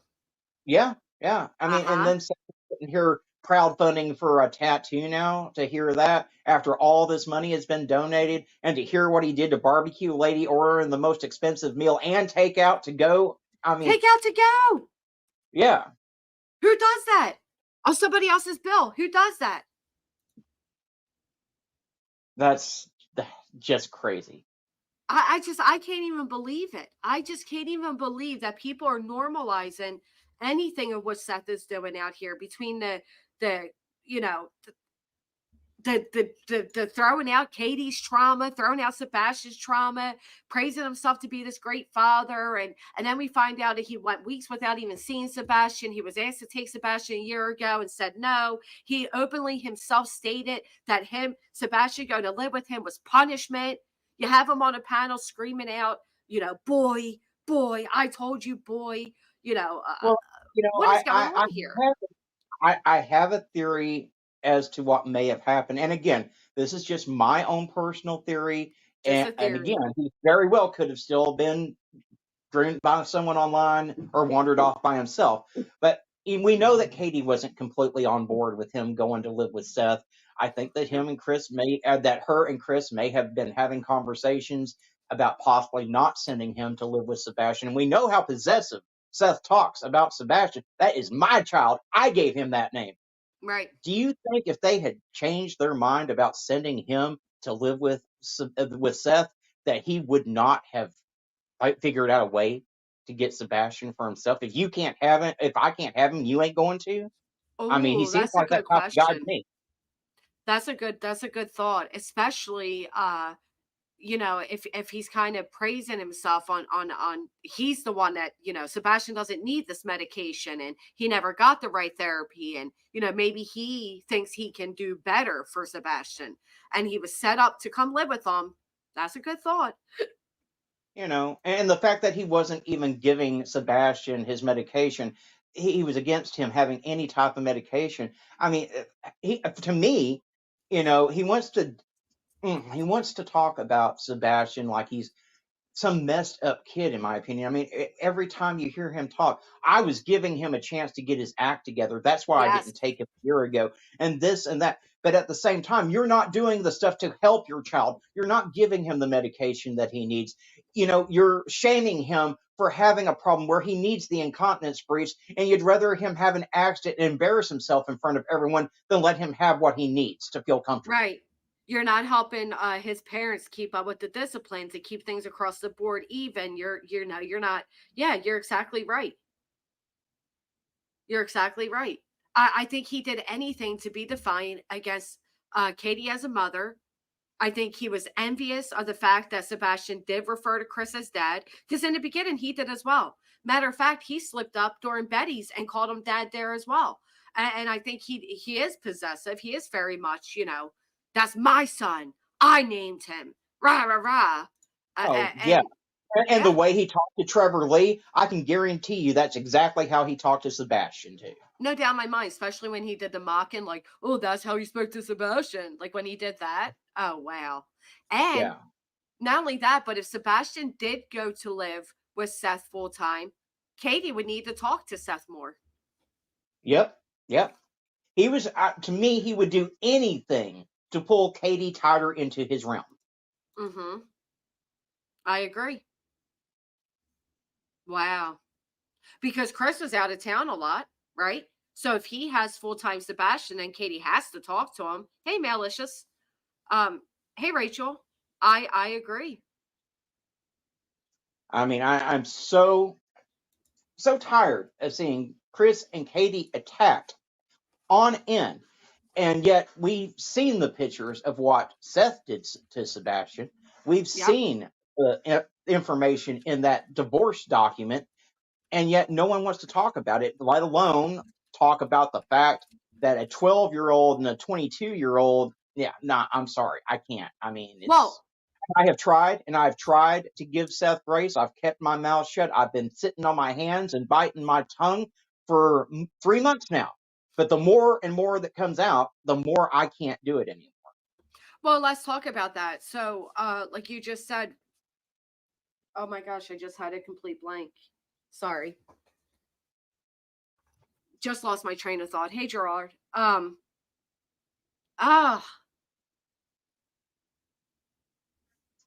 I lost my You know, thought. I'm sorry. I take medication to help me concentrate. I have issues with paying attention to stuff. And, you know, to take that medication that's needed away from a child, and then you wonder why he may be having issues at school or why he may be acting out. Let me tell you, take me off my meds for a couple of months and let's see how kind and nice I am and how much I pay attention. I guarantee you don't want to talk to me, Seth, after I've been off my medications for a couple months. And then it's like, did he take him off his medication every time he had him? And that's why he'd go back being hard, you know, harder to deal with for them. I mean, we heard him say, he'd call and say, like, was he good today? They all kind of took that tone when it came to him. 12 and 22. Yeah, but the difference is Katie was actually getting him the help that he needed and getting him the medications that he needed. Seth wasn't. And so what's the deal? Why doesn't Seth have any newer photographs of his son? I mean, everything we have is from years ago. That and Seth all has of put his out. memories. All of Well, his memories are from years ago too. Yeah. I mean, if you ask Seth about anything to do with his son, he kind of just lets it roll off his shoulders. He answers it, but he doesn't really answer it because Seth doesn't know Sebastian. Seth got Sebastian 4 days a month. He doesn't know his son. He had the opportunity to have Sebastian a year ago, and he didn't take Sebastian because Sebastian was too big of a behavioral issue for him to handle. And here's a man that when he does have Sebastian, he works long days. So when he does have Sebastian, he's not spending any time with Sebastian. No, and he said they would watch movies and play video games, and that, you know, Sebastian had his own recliner, and that they would sit there and they would watch movies or play video games. Yep. He give him his I mean, sleepy time tea. He got to be the fun dad. you know, and then he was back at it again last night, apparently. I know that Jay is for Justice posted a short of Seth running his mouth on some news program saying that Katie brought in a sex offender, let a sex offender in the house and everything else. I mean, I saw that. Well, don't get me wrong. They did their 9 years, but as a parent, you don't do that. You don't do that. You also don't leave a 15-year-old child that you said has the mind state of a 10-year-old alone for 12 hours at a time overnight. But, you know. well, what proof do we have that she ever did let a sex offender into the house? From what my understanding is, the assault was from someone similar in age to Sebastian, unless he's trying to create another assault. I mean, I assumed he was speaking about Katie's mother. okay, 9 that years clip was in from jail a month ago. because that child didn't do 9 years in jail for what happened to Sebastian. You know what I mean? No. So No, I don't know. And then the whole CPS thing, that and Pascal. Oh, I remembered my thought. So you said about the DVRO papers, right?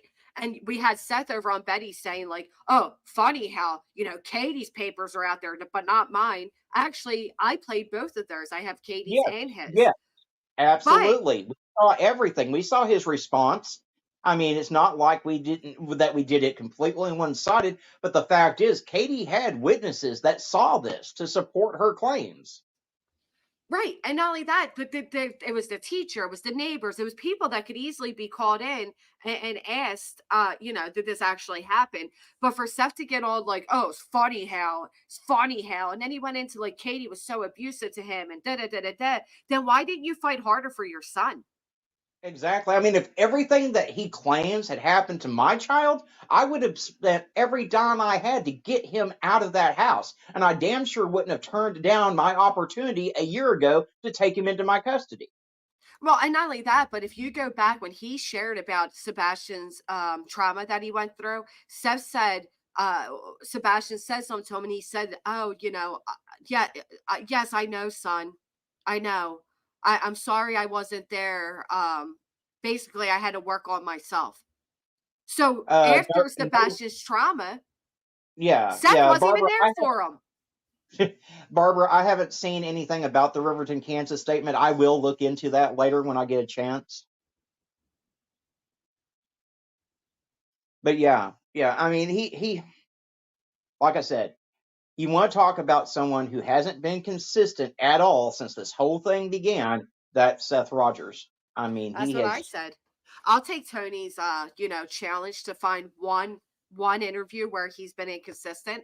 I'll show you many. But that blew me. That blew my mind when he said, Sebastian came to me and I said, I do know, son. I do know. And then his response back was, I'm sorry I wasn't there. I had to work on myself. So you weren't even involved after his trauma to say he didn't get proper therapy because you weren't there. Nonsense found several inconsistencies just in the Betty interview. Oh, absolutely. Absolutely. Because he depending where he is and what type of mood he is, he gives different answers for different things. It's absolutely absurd. I mean, I didn't mean to hijack your channel or anything. I just wanted to come you didn't. You didn't. I love when you come up. And give my thoughts on it and stuff. I've got to take my mother to a cardiologist appointment here in a little bit, but I wanted to come up here and just kind of give my thoughts on it. Like I said, Seth has been so inconsistent in everything, and I'm not accusing him of anything because we don't know, but it is something that we need to at least keep an open mind about. I agree. He was on medication. So Barbara said it was on the BHB interview and it stood out immediately for me. Yeah. I mean, every time you see Seth, he appears to be on some type of drug, whether it be illegal substances or whether it's pain medications. He seems to be impaired every time he goes up on a panel. Well, he likely is. I mean, think about it. He likely is. I mean, this is a man who fell asleep, right? He fell asleep during his own polygraph. Yeah. Look at his eyes here. This is how excited he got to make a joke about a teenage girl Oh, you can't see it. And her prom dress. Look at Oh that. yeah, I saw it when you played it earlier. He has those wild eyes, and the way he puts his hands up over his head and stuff. That's something Chris Watts did a lot. Yep. Yep. When Chris Watts stood on the porch and he said, I don't have an inkling. I just want them to come home. And yep. Yeah. I mean, I don't know. Like I said, I'm doing everything I can right now to get as much attention on Sebastian himself and forget about all this drama in the case. I'm trying to get him on the local news stations here. I'm also working on trying to contact some trucking companies to see about getting missing children's faces put on semi trucks, not just Sebastian's, but others too. That's amazing. Let me know. Let me know what we can do to help you. All right. All right. Thanks for letting me come up. I'm going to jump down and I will see you soon. Anytime. See you later. All right. Bye. Look at what Capital K wrote. Do you have proof of that? When I seen him subscribe to a channel that shows you how to dissolve chicken bones and acid, I've changed my thoughts on all of them. Who did that? Who did that? Seth Rogers? I just put a quick update on fake woman claiming to be Sherry Mahan. Just found out she's from Tennessee. How effed up is that? Oh my God. Tennessee has been in the headlines, my friends. Tennessee has been in the headlines. There are some other updates I want to talk about, some other things going on that I came across that I believe deserve attention as well. There's only so much I can go on about Seth Rogers. I realize at this point I'm bullying the guy, and I don't like that. I am aware of it, very much aware of it. He just really makes it easy, but it's not cool to do. I mean, at the end of the day, he is still a grieving father. As much as a piece of shit and lack of a father, I believe the man to be, he is still a grieving father. But I'll tell you what, these late night TikToks that Tony's doing and these ridiculous statements that are coming out of Seth's mouth, they make it easy. I got it, Jill. I already went over it. It was the article. That's what I was thinking of doing, SS, like going through different things. Hopefully you all show up for it. Everybody says they want to hear about these other missing kids and they want to hear about other stories, but nobody shows up for them, to be honest. And I don't care if there's 10 of us. I'm going to do it, but I hope that you all do care enough to show up and put your, proof that you care about these other things. Has trailers with his missing poster? Not sure, still does due to the status of the case. We were told last April we'd be getting an update with that. Oh, that's right. New account. Hold on. Don't leave me yet, folks. We got one more.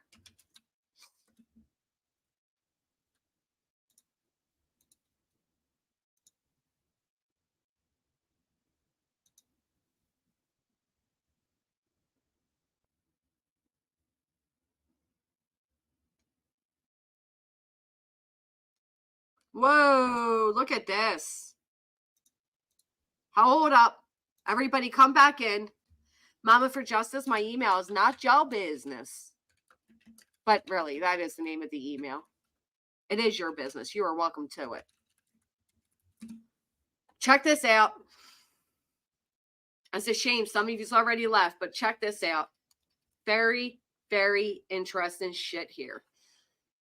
Convicted felon Carrie Foster deceives search efforts for missing autistic teen Sebastian Rogers.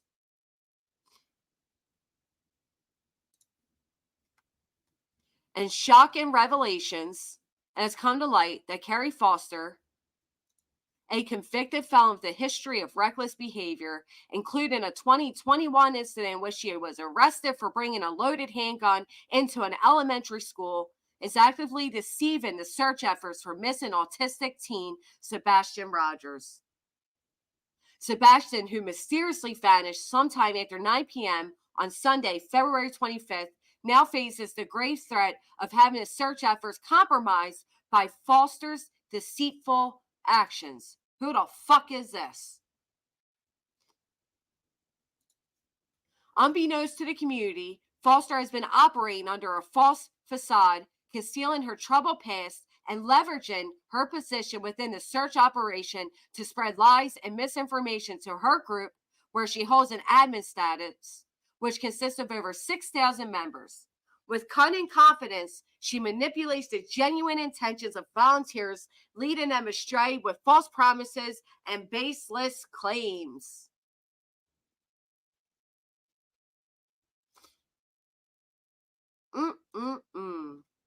Under her false claim of insider knowledge, Foster has brazenly directed search efforts beyond the boundaries established by law enforcement and has trespassed on private property via horseback while insinuating that she was carrying firearms. She claims she had authoritative permission to do all of this, which has been proven to be false by authorities. Her delusional obsession with finding Sebastian blinds her to the real dangers her action poses to herself and innocent bystanders. It is imperative that the community wakes up to the reality of Foster's deceit. Sebastian's chances of being found diminish with each passing moment that Foster continues to peddle her lies and manipulate the search efforts.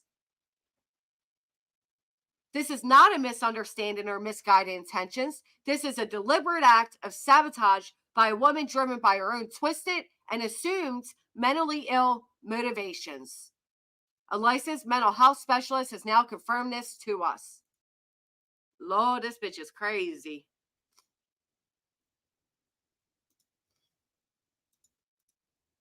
As concerned citizens, it is our duty to put an end to Foster's dangerous charade before it inflicts irreparable harm on Sebastian's search and his chances of returning home safely. We must demand accountability and swift actions from authorities to halt Foster's deceit and ensure that justice is served for Sebastian and his distraught family. The time for complacency is over. Let us unite in exposing Foster's treachery and reclaiming his search efforts for Sebastian's sake. Every moment counts, and we cannot afford to let Foster's deception stand in the way.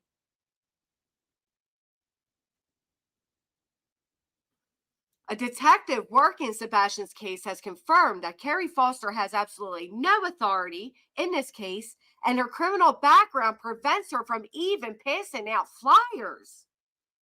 What kind of background can somebody have that would prevent them from passing out flyers? I never seen it, Laura.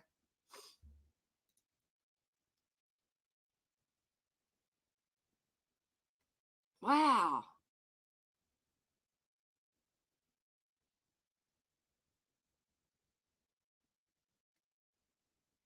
What the hell could prevent that?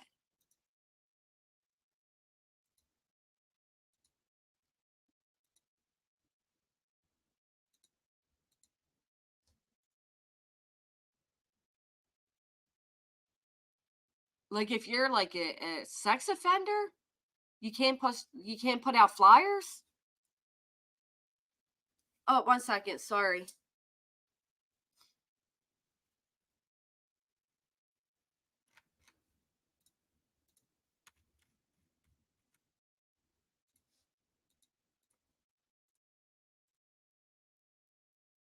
This is her face. This is from March 5th. It's just new to me. I never seen it or heard of it.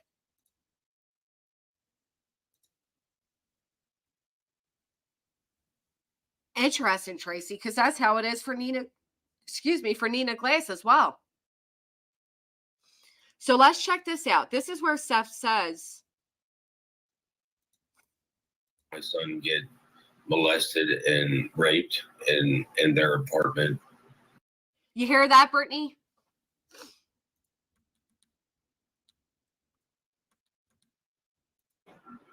Has she been a good mother to Sebastian? Hey, LA. Not in my opinion. This is the third time that my son's come up missing now under her watch. This is the third time now that my son's come up missing under her watch. Did I hear that correctly? Did you hear that? This is the third time that Is he making a separate statement? This is the third time we've had an issue, and then saying my child's come up missing under her watch? Or is this the third time my child's come missing under her watch? I can't even understand it. I don't want to repeat it wrong because I don't know what he's, and the CV's not catching it. Not in my opinion. Why This do you is the say that, third Seth? time that you know, my son's come up missing now under her watch. Time before that, her and Chris let my son get molested and raped in their apartment. And the time before that, I did a well care check because she let a known sex offender who, yes, did their 9 years in prison, but You know when Seth acts like that he didn't know there were CPS calls, right? Third time he had issues. That's what I thought he was saying. Okay. But you're hearing third time he's been missing. I don't know which it is. But now he said he didn't know about CPS calls. But here's a CPS call here, right? He called one, right? Allowed. She allowed it. Shut the fuck up. My parents didn't allow it to happen to me. who, yes, did their 9. I did a well care check because she let a known sex offender who, yes, did their 9 years in prison, but she left my son around that person. You don't do that. If you're a parent, you don't do that. You're supposed to protect your kid. Yeah, he listed it. One is his child went missing. Two is his child was allowed to be. And then 3 is the sex offender around their child.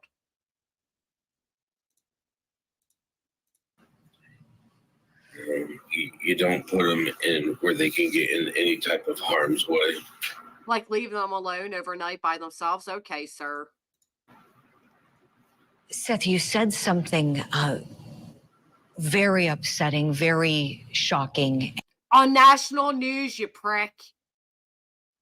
On national news. Like, it's one thing that he said it on a YouTuber's panel, right? That's horrible within itself. But then you straight up on national news say that your son was R-word? Are you kidding me? Are you kidding me? On court TV? It can be hereditary. I did hear a creator went live with a whole because Katie had pregnancies that didn't go through, that's why he had it. I disagree with that. I disagree with that stream in general. I didn't like it. Wow.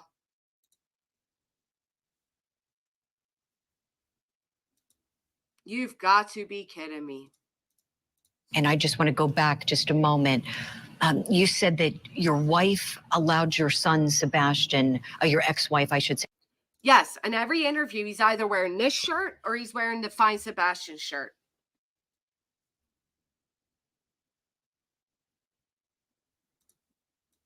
Oh, it won't let you come up?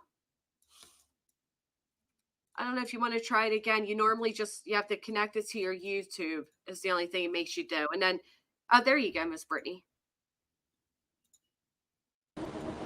Hello. Hi, Granny. It's nice to meet you. Nice to meet you too. I'm one of your new subscribers. Well, welcome. We're so happy to have you. I just have so many thoughts on this case, and I can't type because I'm running out of room. So I thought I would kind of come up and give my opinion, if that's all right. Absolutely. Absolutely. Now, I do apologize. You might hear a fan in the background. I live in Texas. It's really, really hot. No worries. No apology needed. We can barely hear it. Okay. So what are you thinking?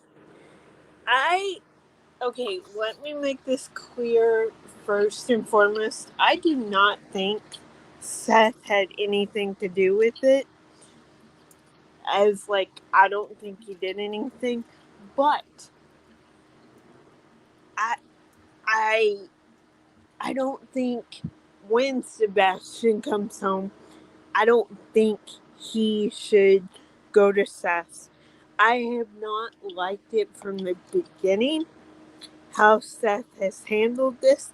Now, I will say I am not a parent, so I can't completely judge on how I would handle it, but I do not like how he is handling this. Right. I agree. And this is Miss Brittany on panel. hi, everybody. And my thing is, when Sebastian comes home, because I just want to keep the faith and believe that he's going to come home. When he comes home, how are you going to explain that you did all this? The tragedy pimps, and that's what I call them, I hope that's okay. The tragedy pimps may have changed because he rotates between them, but there is one common denominator, and that's Seth Rogers. I agree. And I personally don't like the age gap between them. I don't like when they met. That's just my personal opinion. It feels gross. I agree.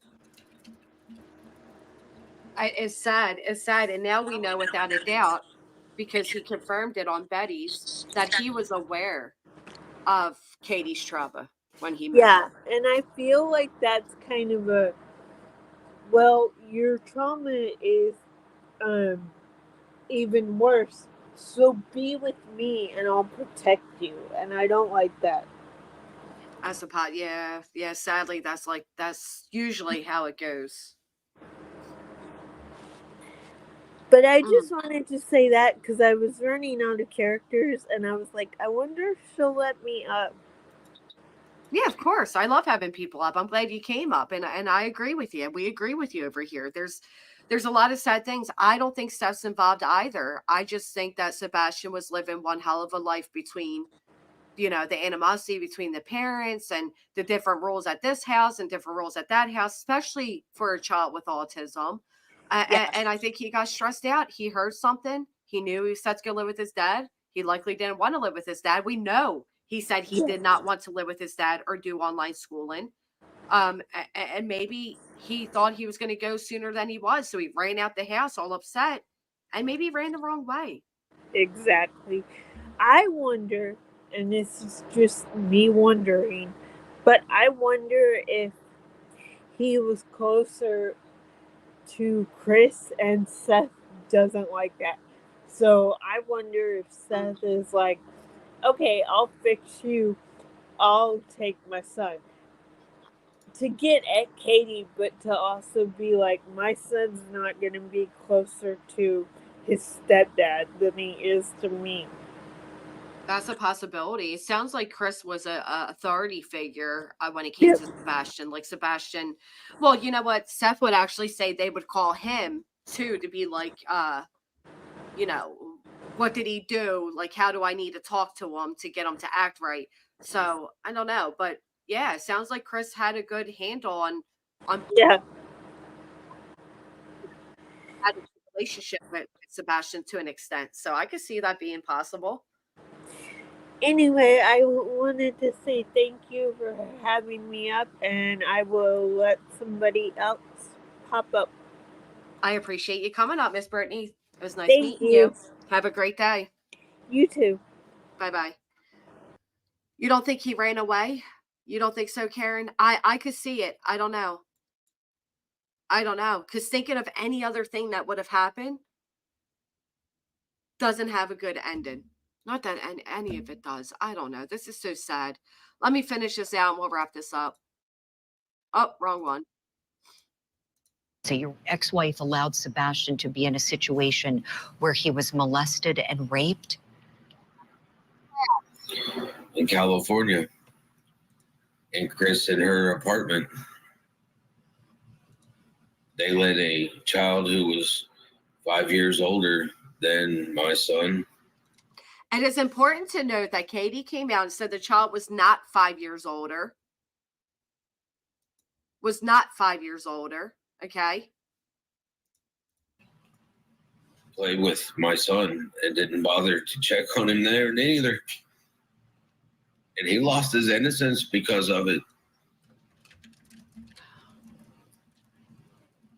Seth, I'm so sorry to hear this. I'm so sorry to hear this. No child should be subjected to any kind of abuse whatsoever. Sexual abuse can be especially traumatic for a young child. Is this something that Sebastian has struggled with since then? Yeah, I finally was able to actually start getting him therapy for it last year. Are you fucking lying piece of shit? If he didn't get therapy for it for all these years, why didn't you step in, Dad of the Year, and take back custody of your child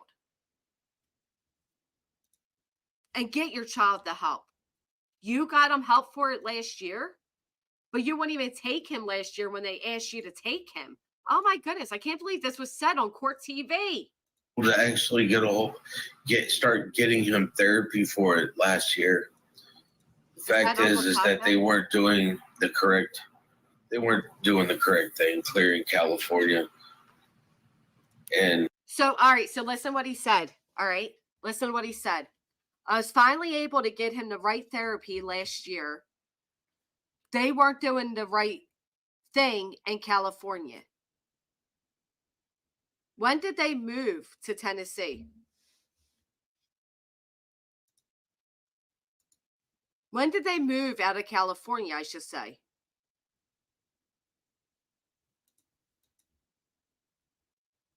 Longer than a year ago, right?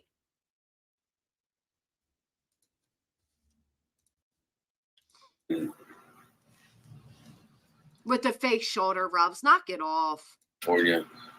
His mother's so horrible, yet you, Court TV, who allowed this to be on there, okay? You, Court TV, allowed this to be on there, but you're using his mother's photos. Why didn't you have Daddy here give you photos? They weren't doing the correct thing, clearing California. And it's just... Don't forget, I want everybody to remember this. Hey, Tony Mathis, listen up. You want to talk about inconsistencies?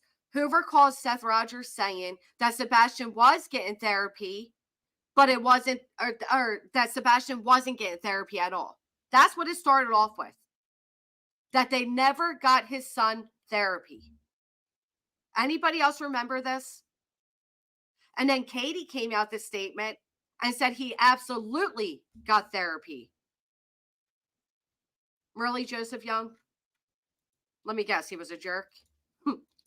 And then Katie comes out and says, no, he got therapy. Then Seth comes out and says, yeah, he got therapy, but it was incorrect therapy.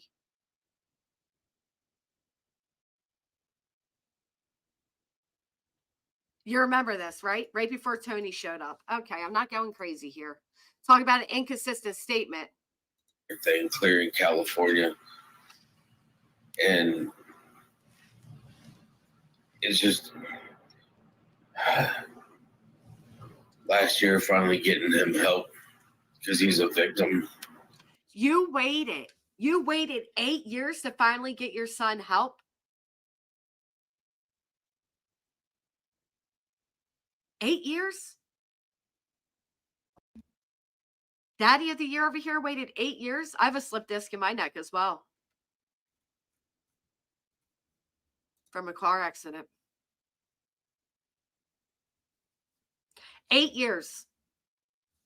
You waited to get him help. And now I'm finding out not only was, he was a victim of that, he's a victim of not getting the help he needs. And, I've listened to some of their podcasts where they make fun of him. Who makes fun of him? What does that mean? He's a victim of not getting help. Can anybody unravel that statement for me? victim of not getting help. You know, make fun of his dancing. Chris obviously has this thing about corporal discipline with him. And it's just,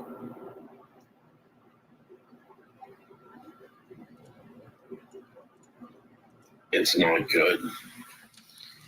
Seth, I'm so I sorry. need to find my son. Right. And he's going to need extensive therapy now to put him back on the right track. Yes.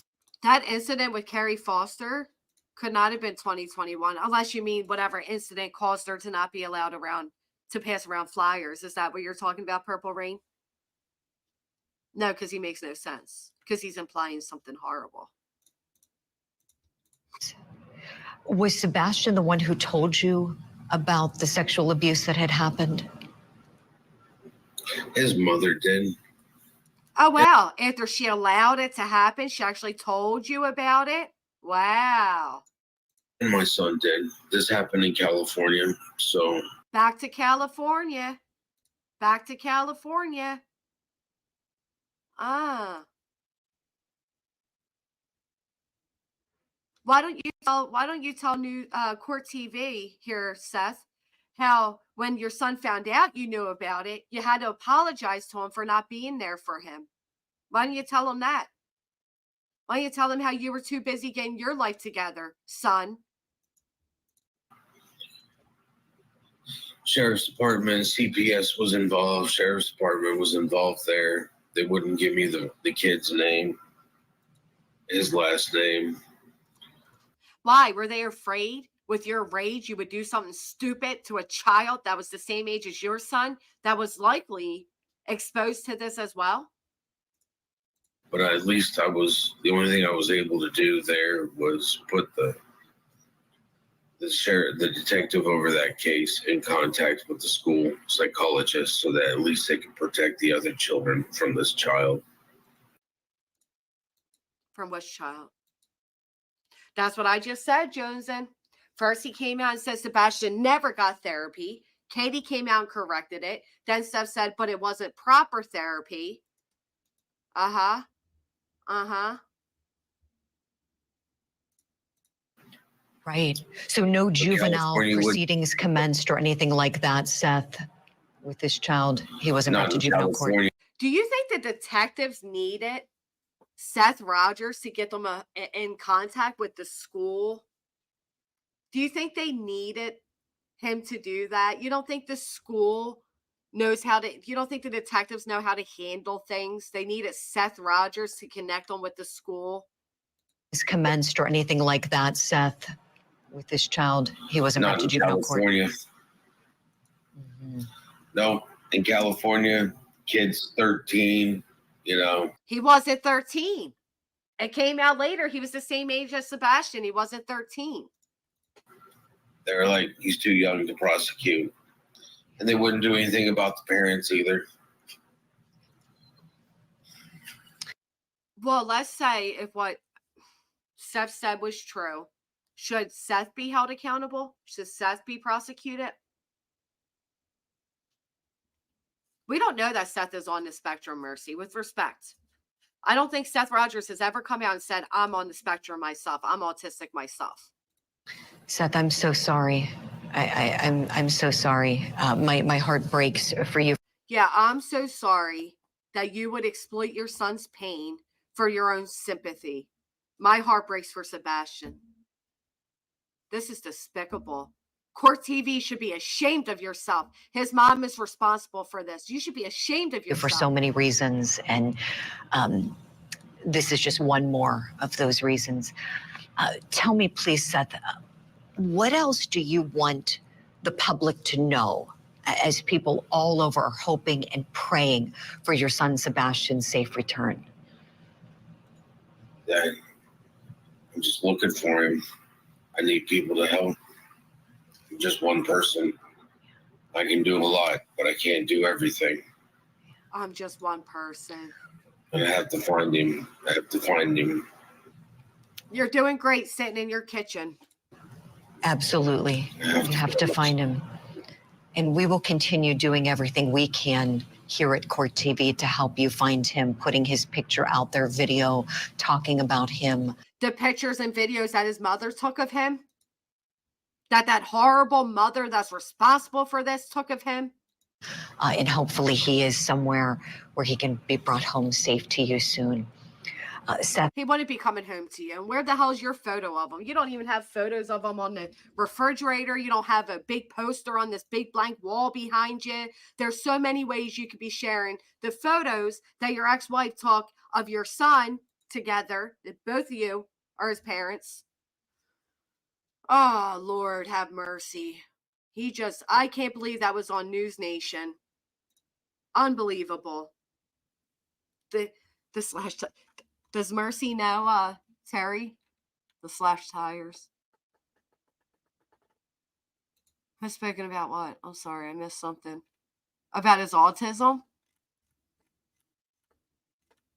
Did she make a police report about those slash tires? That's really concerning. Wasn't somebody also threatening her kids' lives? And she was like being put in danger? I hope she reported all of that. I don't want to see anybody get hurt. But the tires thing, that's a big deal. That's a big deal. Posters, photos, the image he should be portraying. I agree. Oh, she did good. Lazy, narcissistic, beta male. Beta beach. Anyway, I am exhausted. Oh my gosh, we are going on 4 hours. I can't believe so many of you stayed with me for all these hours. Thank you. But I'm tired of me. So I know you're tired of me. So go ahead and hit the thumbs up on your way out. Appreciate you all being here with me. We'll allow somebody to go live and use my content as theirs because obviously they're waiting for me to end, and that's okay. Mombi, good morning or afternoon to you. I appreciate everybody who has contributed to the conversation today. I know these get rough. I know it's infuriating. I'm trying hard. Did y'all see that merch store is now set up, indicating all proceeds go to Seth? What is going on? What merch store? How many more proceeds does he need? Hey, Kate, thank you. Tattoos, GoFundMes, personal cash apps, all these people that were dropping his personal payment options. How much more money does Seth Rogers need from the people? Why doesn't the money from the merch shop go towards an reward fund? Maybe that would help. That's the point of reward funds. That's right, Tamara. I want to see him with a face tattoo. Creator refused interview time to any of these 4 adults. That would be great, huh? College fund. What about therapy for other children? What about giving to the autistic? There's so many. Why does all this money keep going to Seth Rogers, and for what? Hey, Tammy. His $35 t-shirts. Lord, I'm out. I'm out of here. I am done.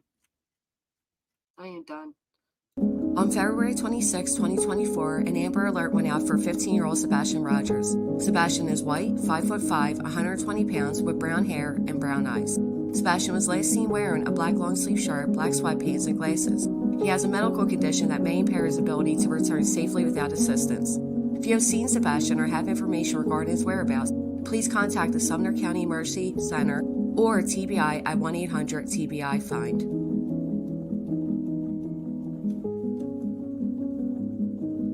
Let's take this moment to pray for Sebastian's safe return.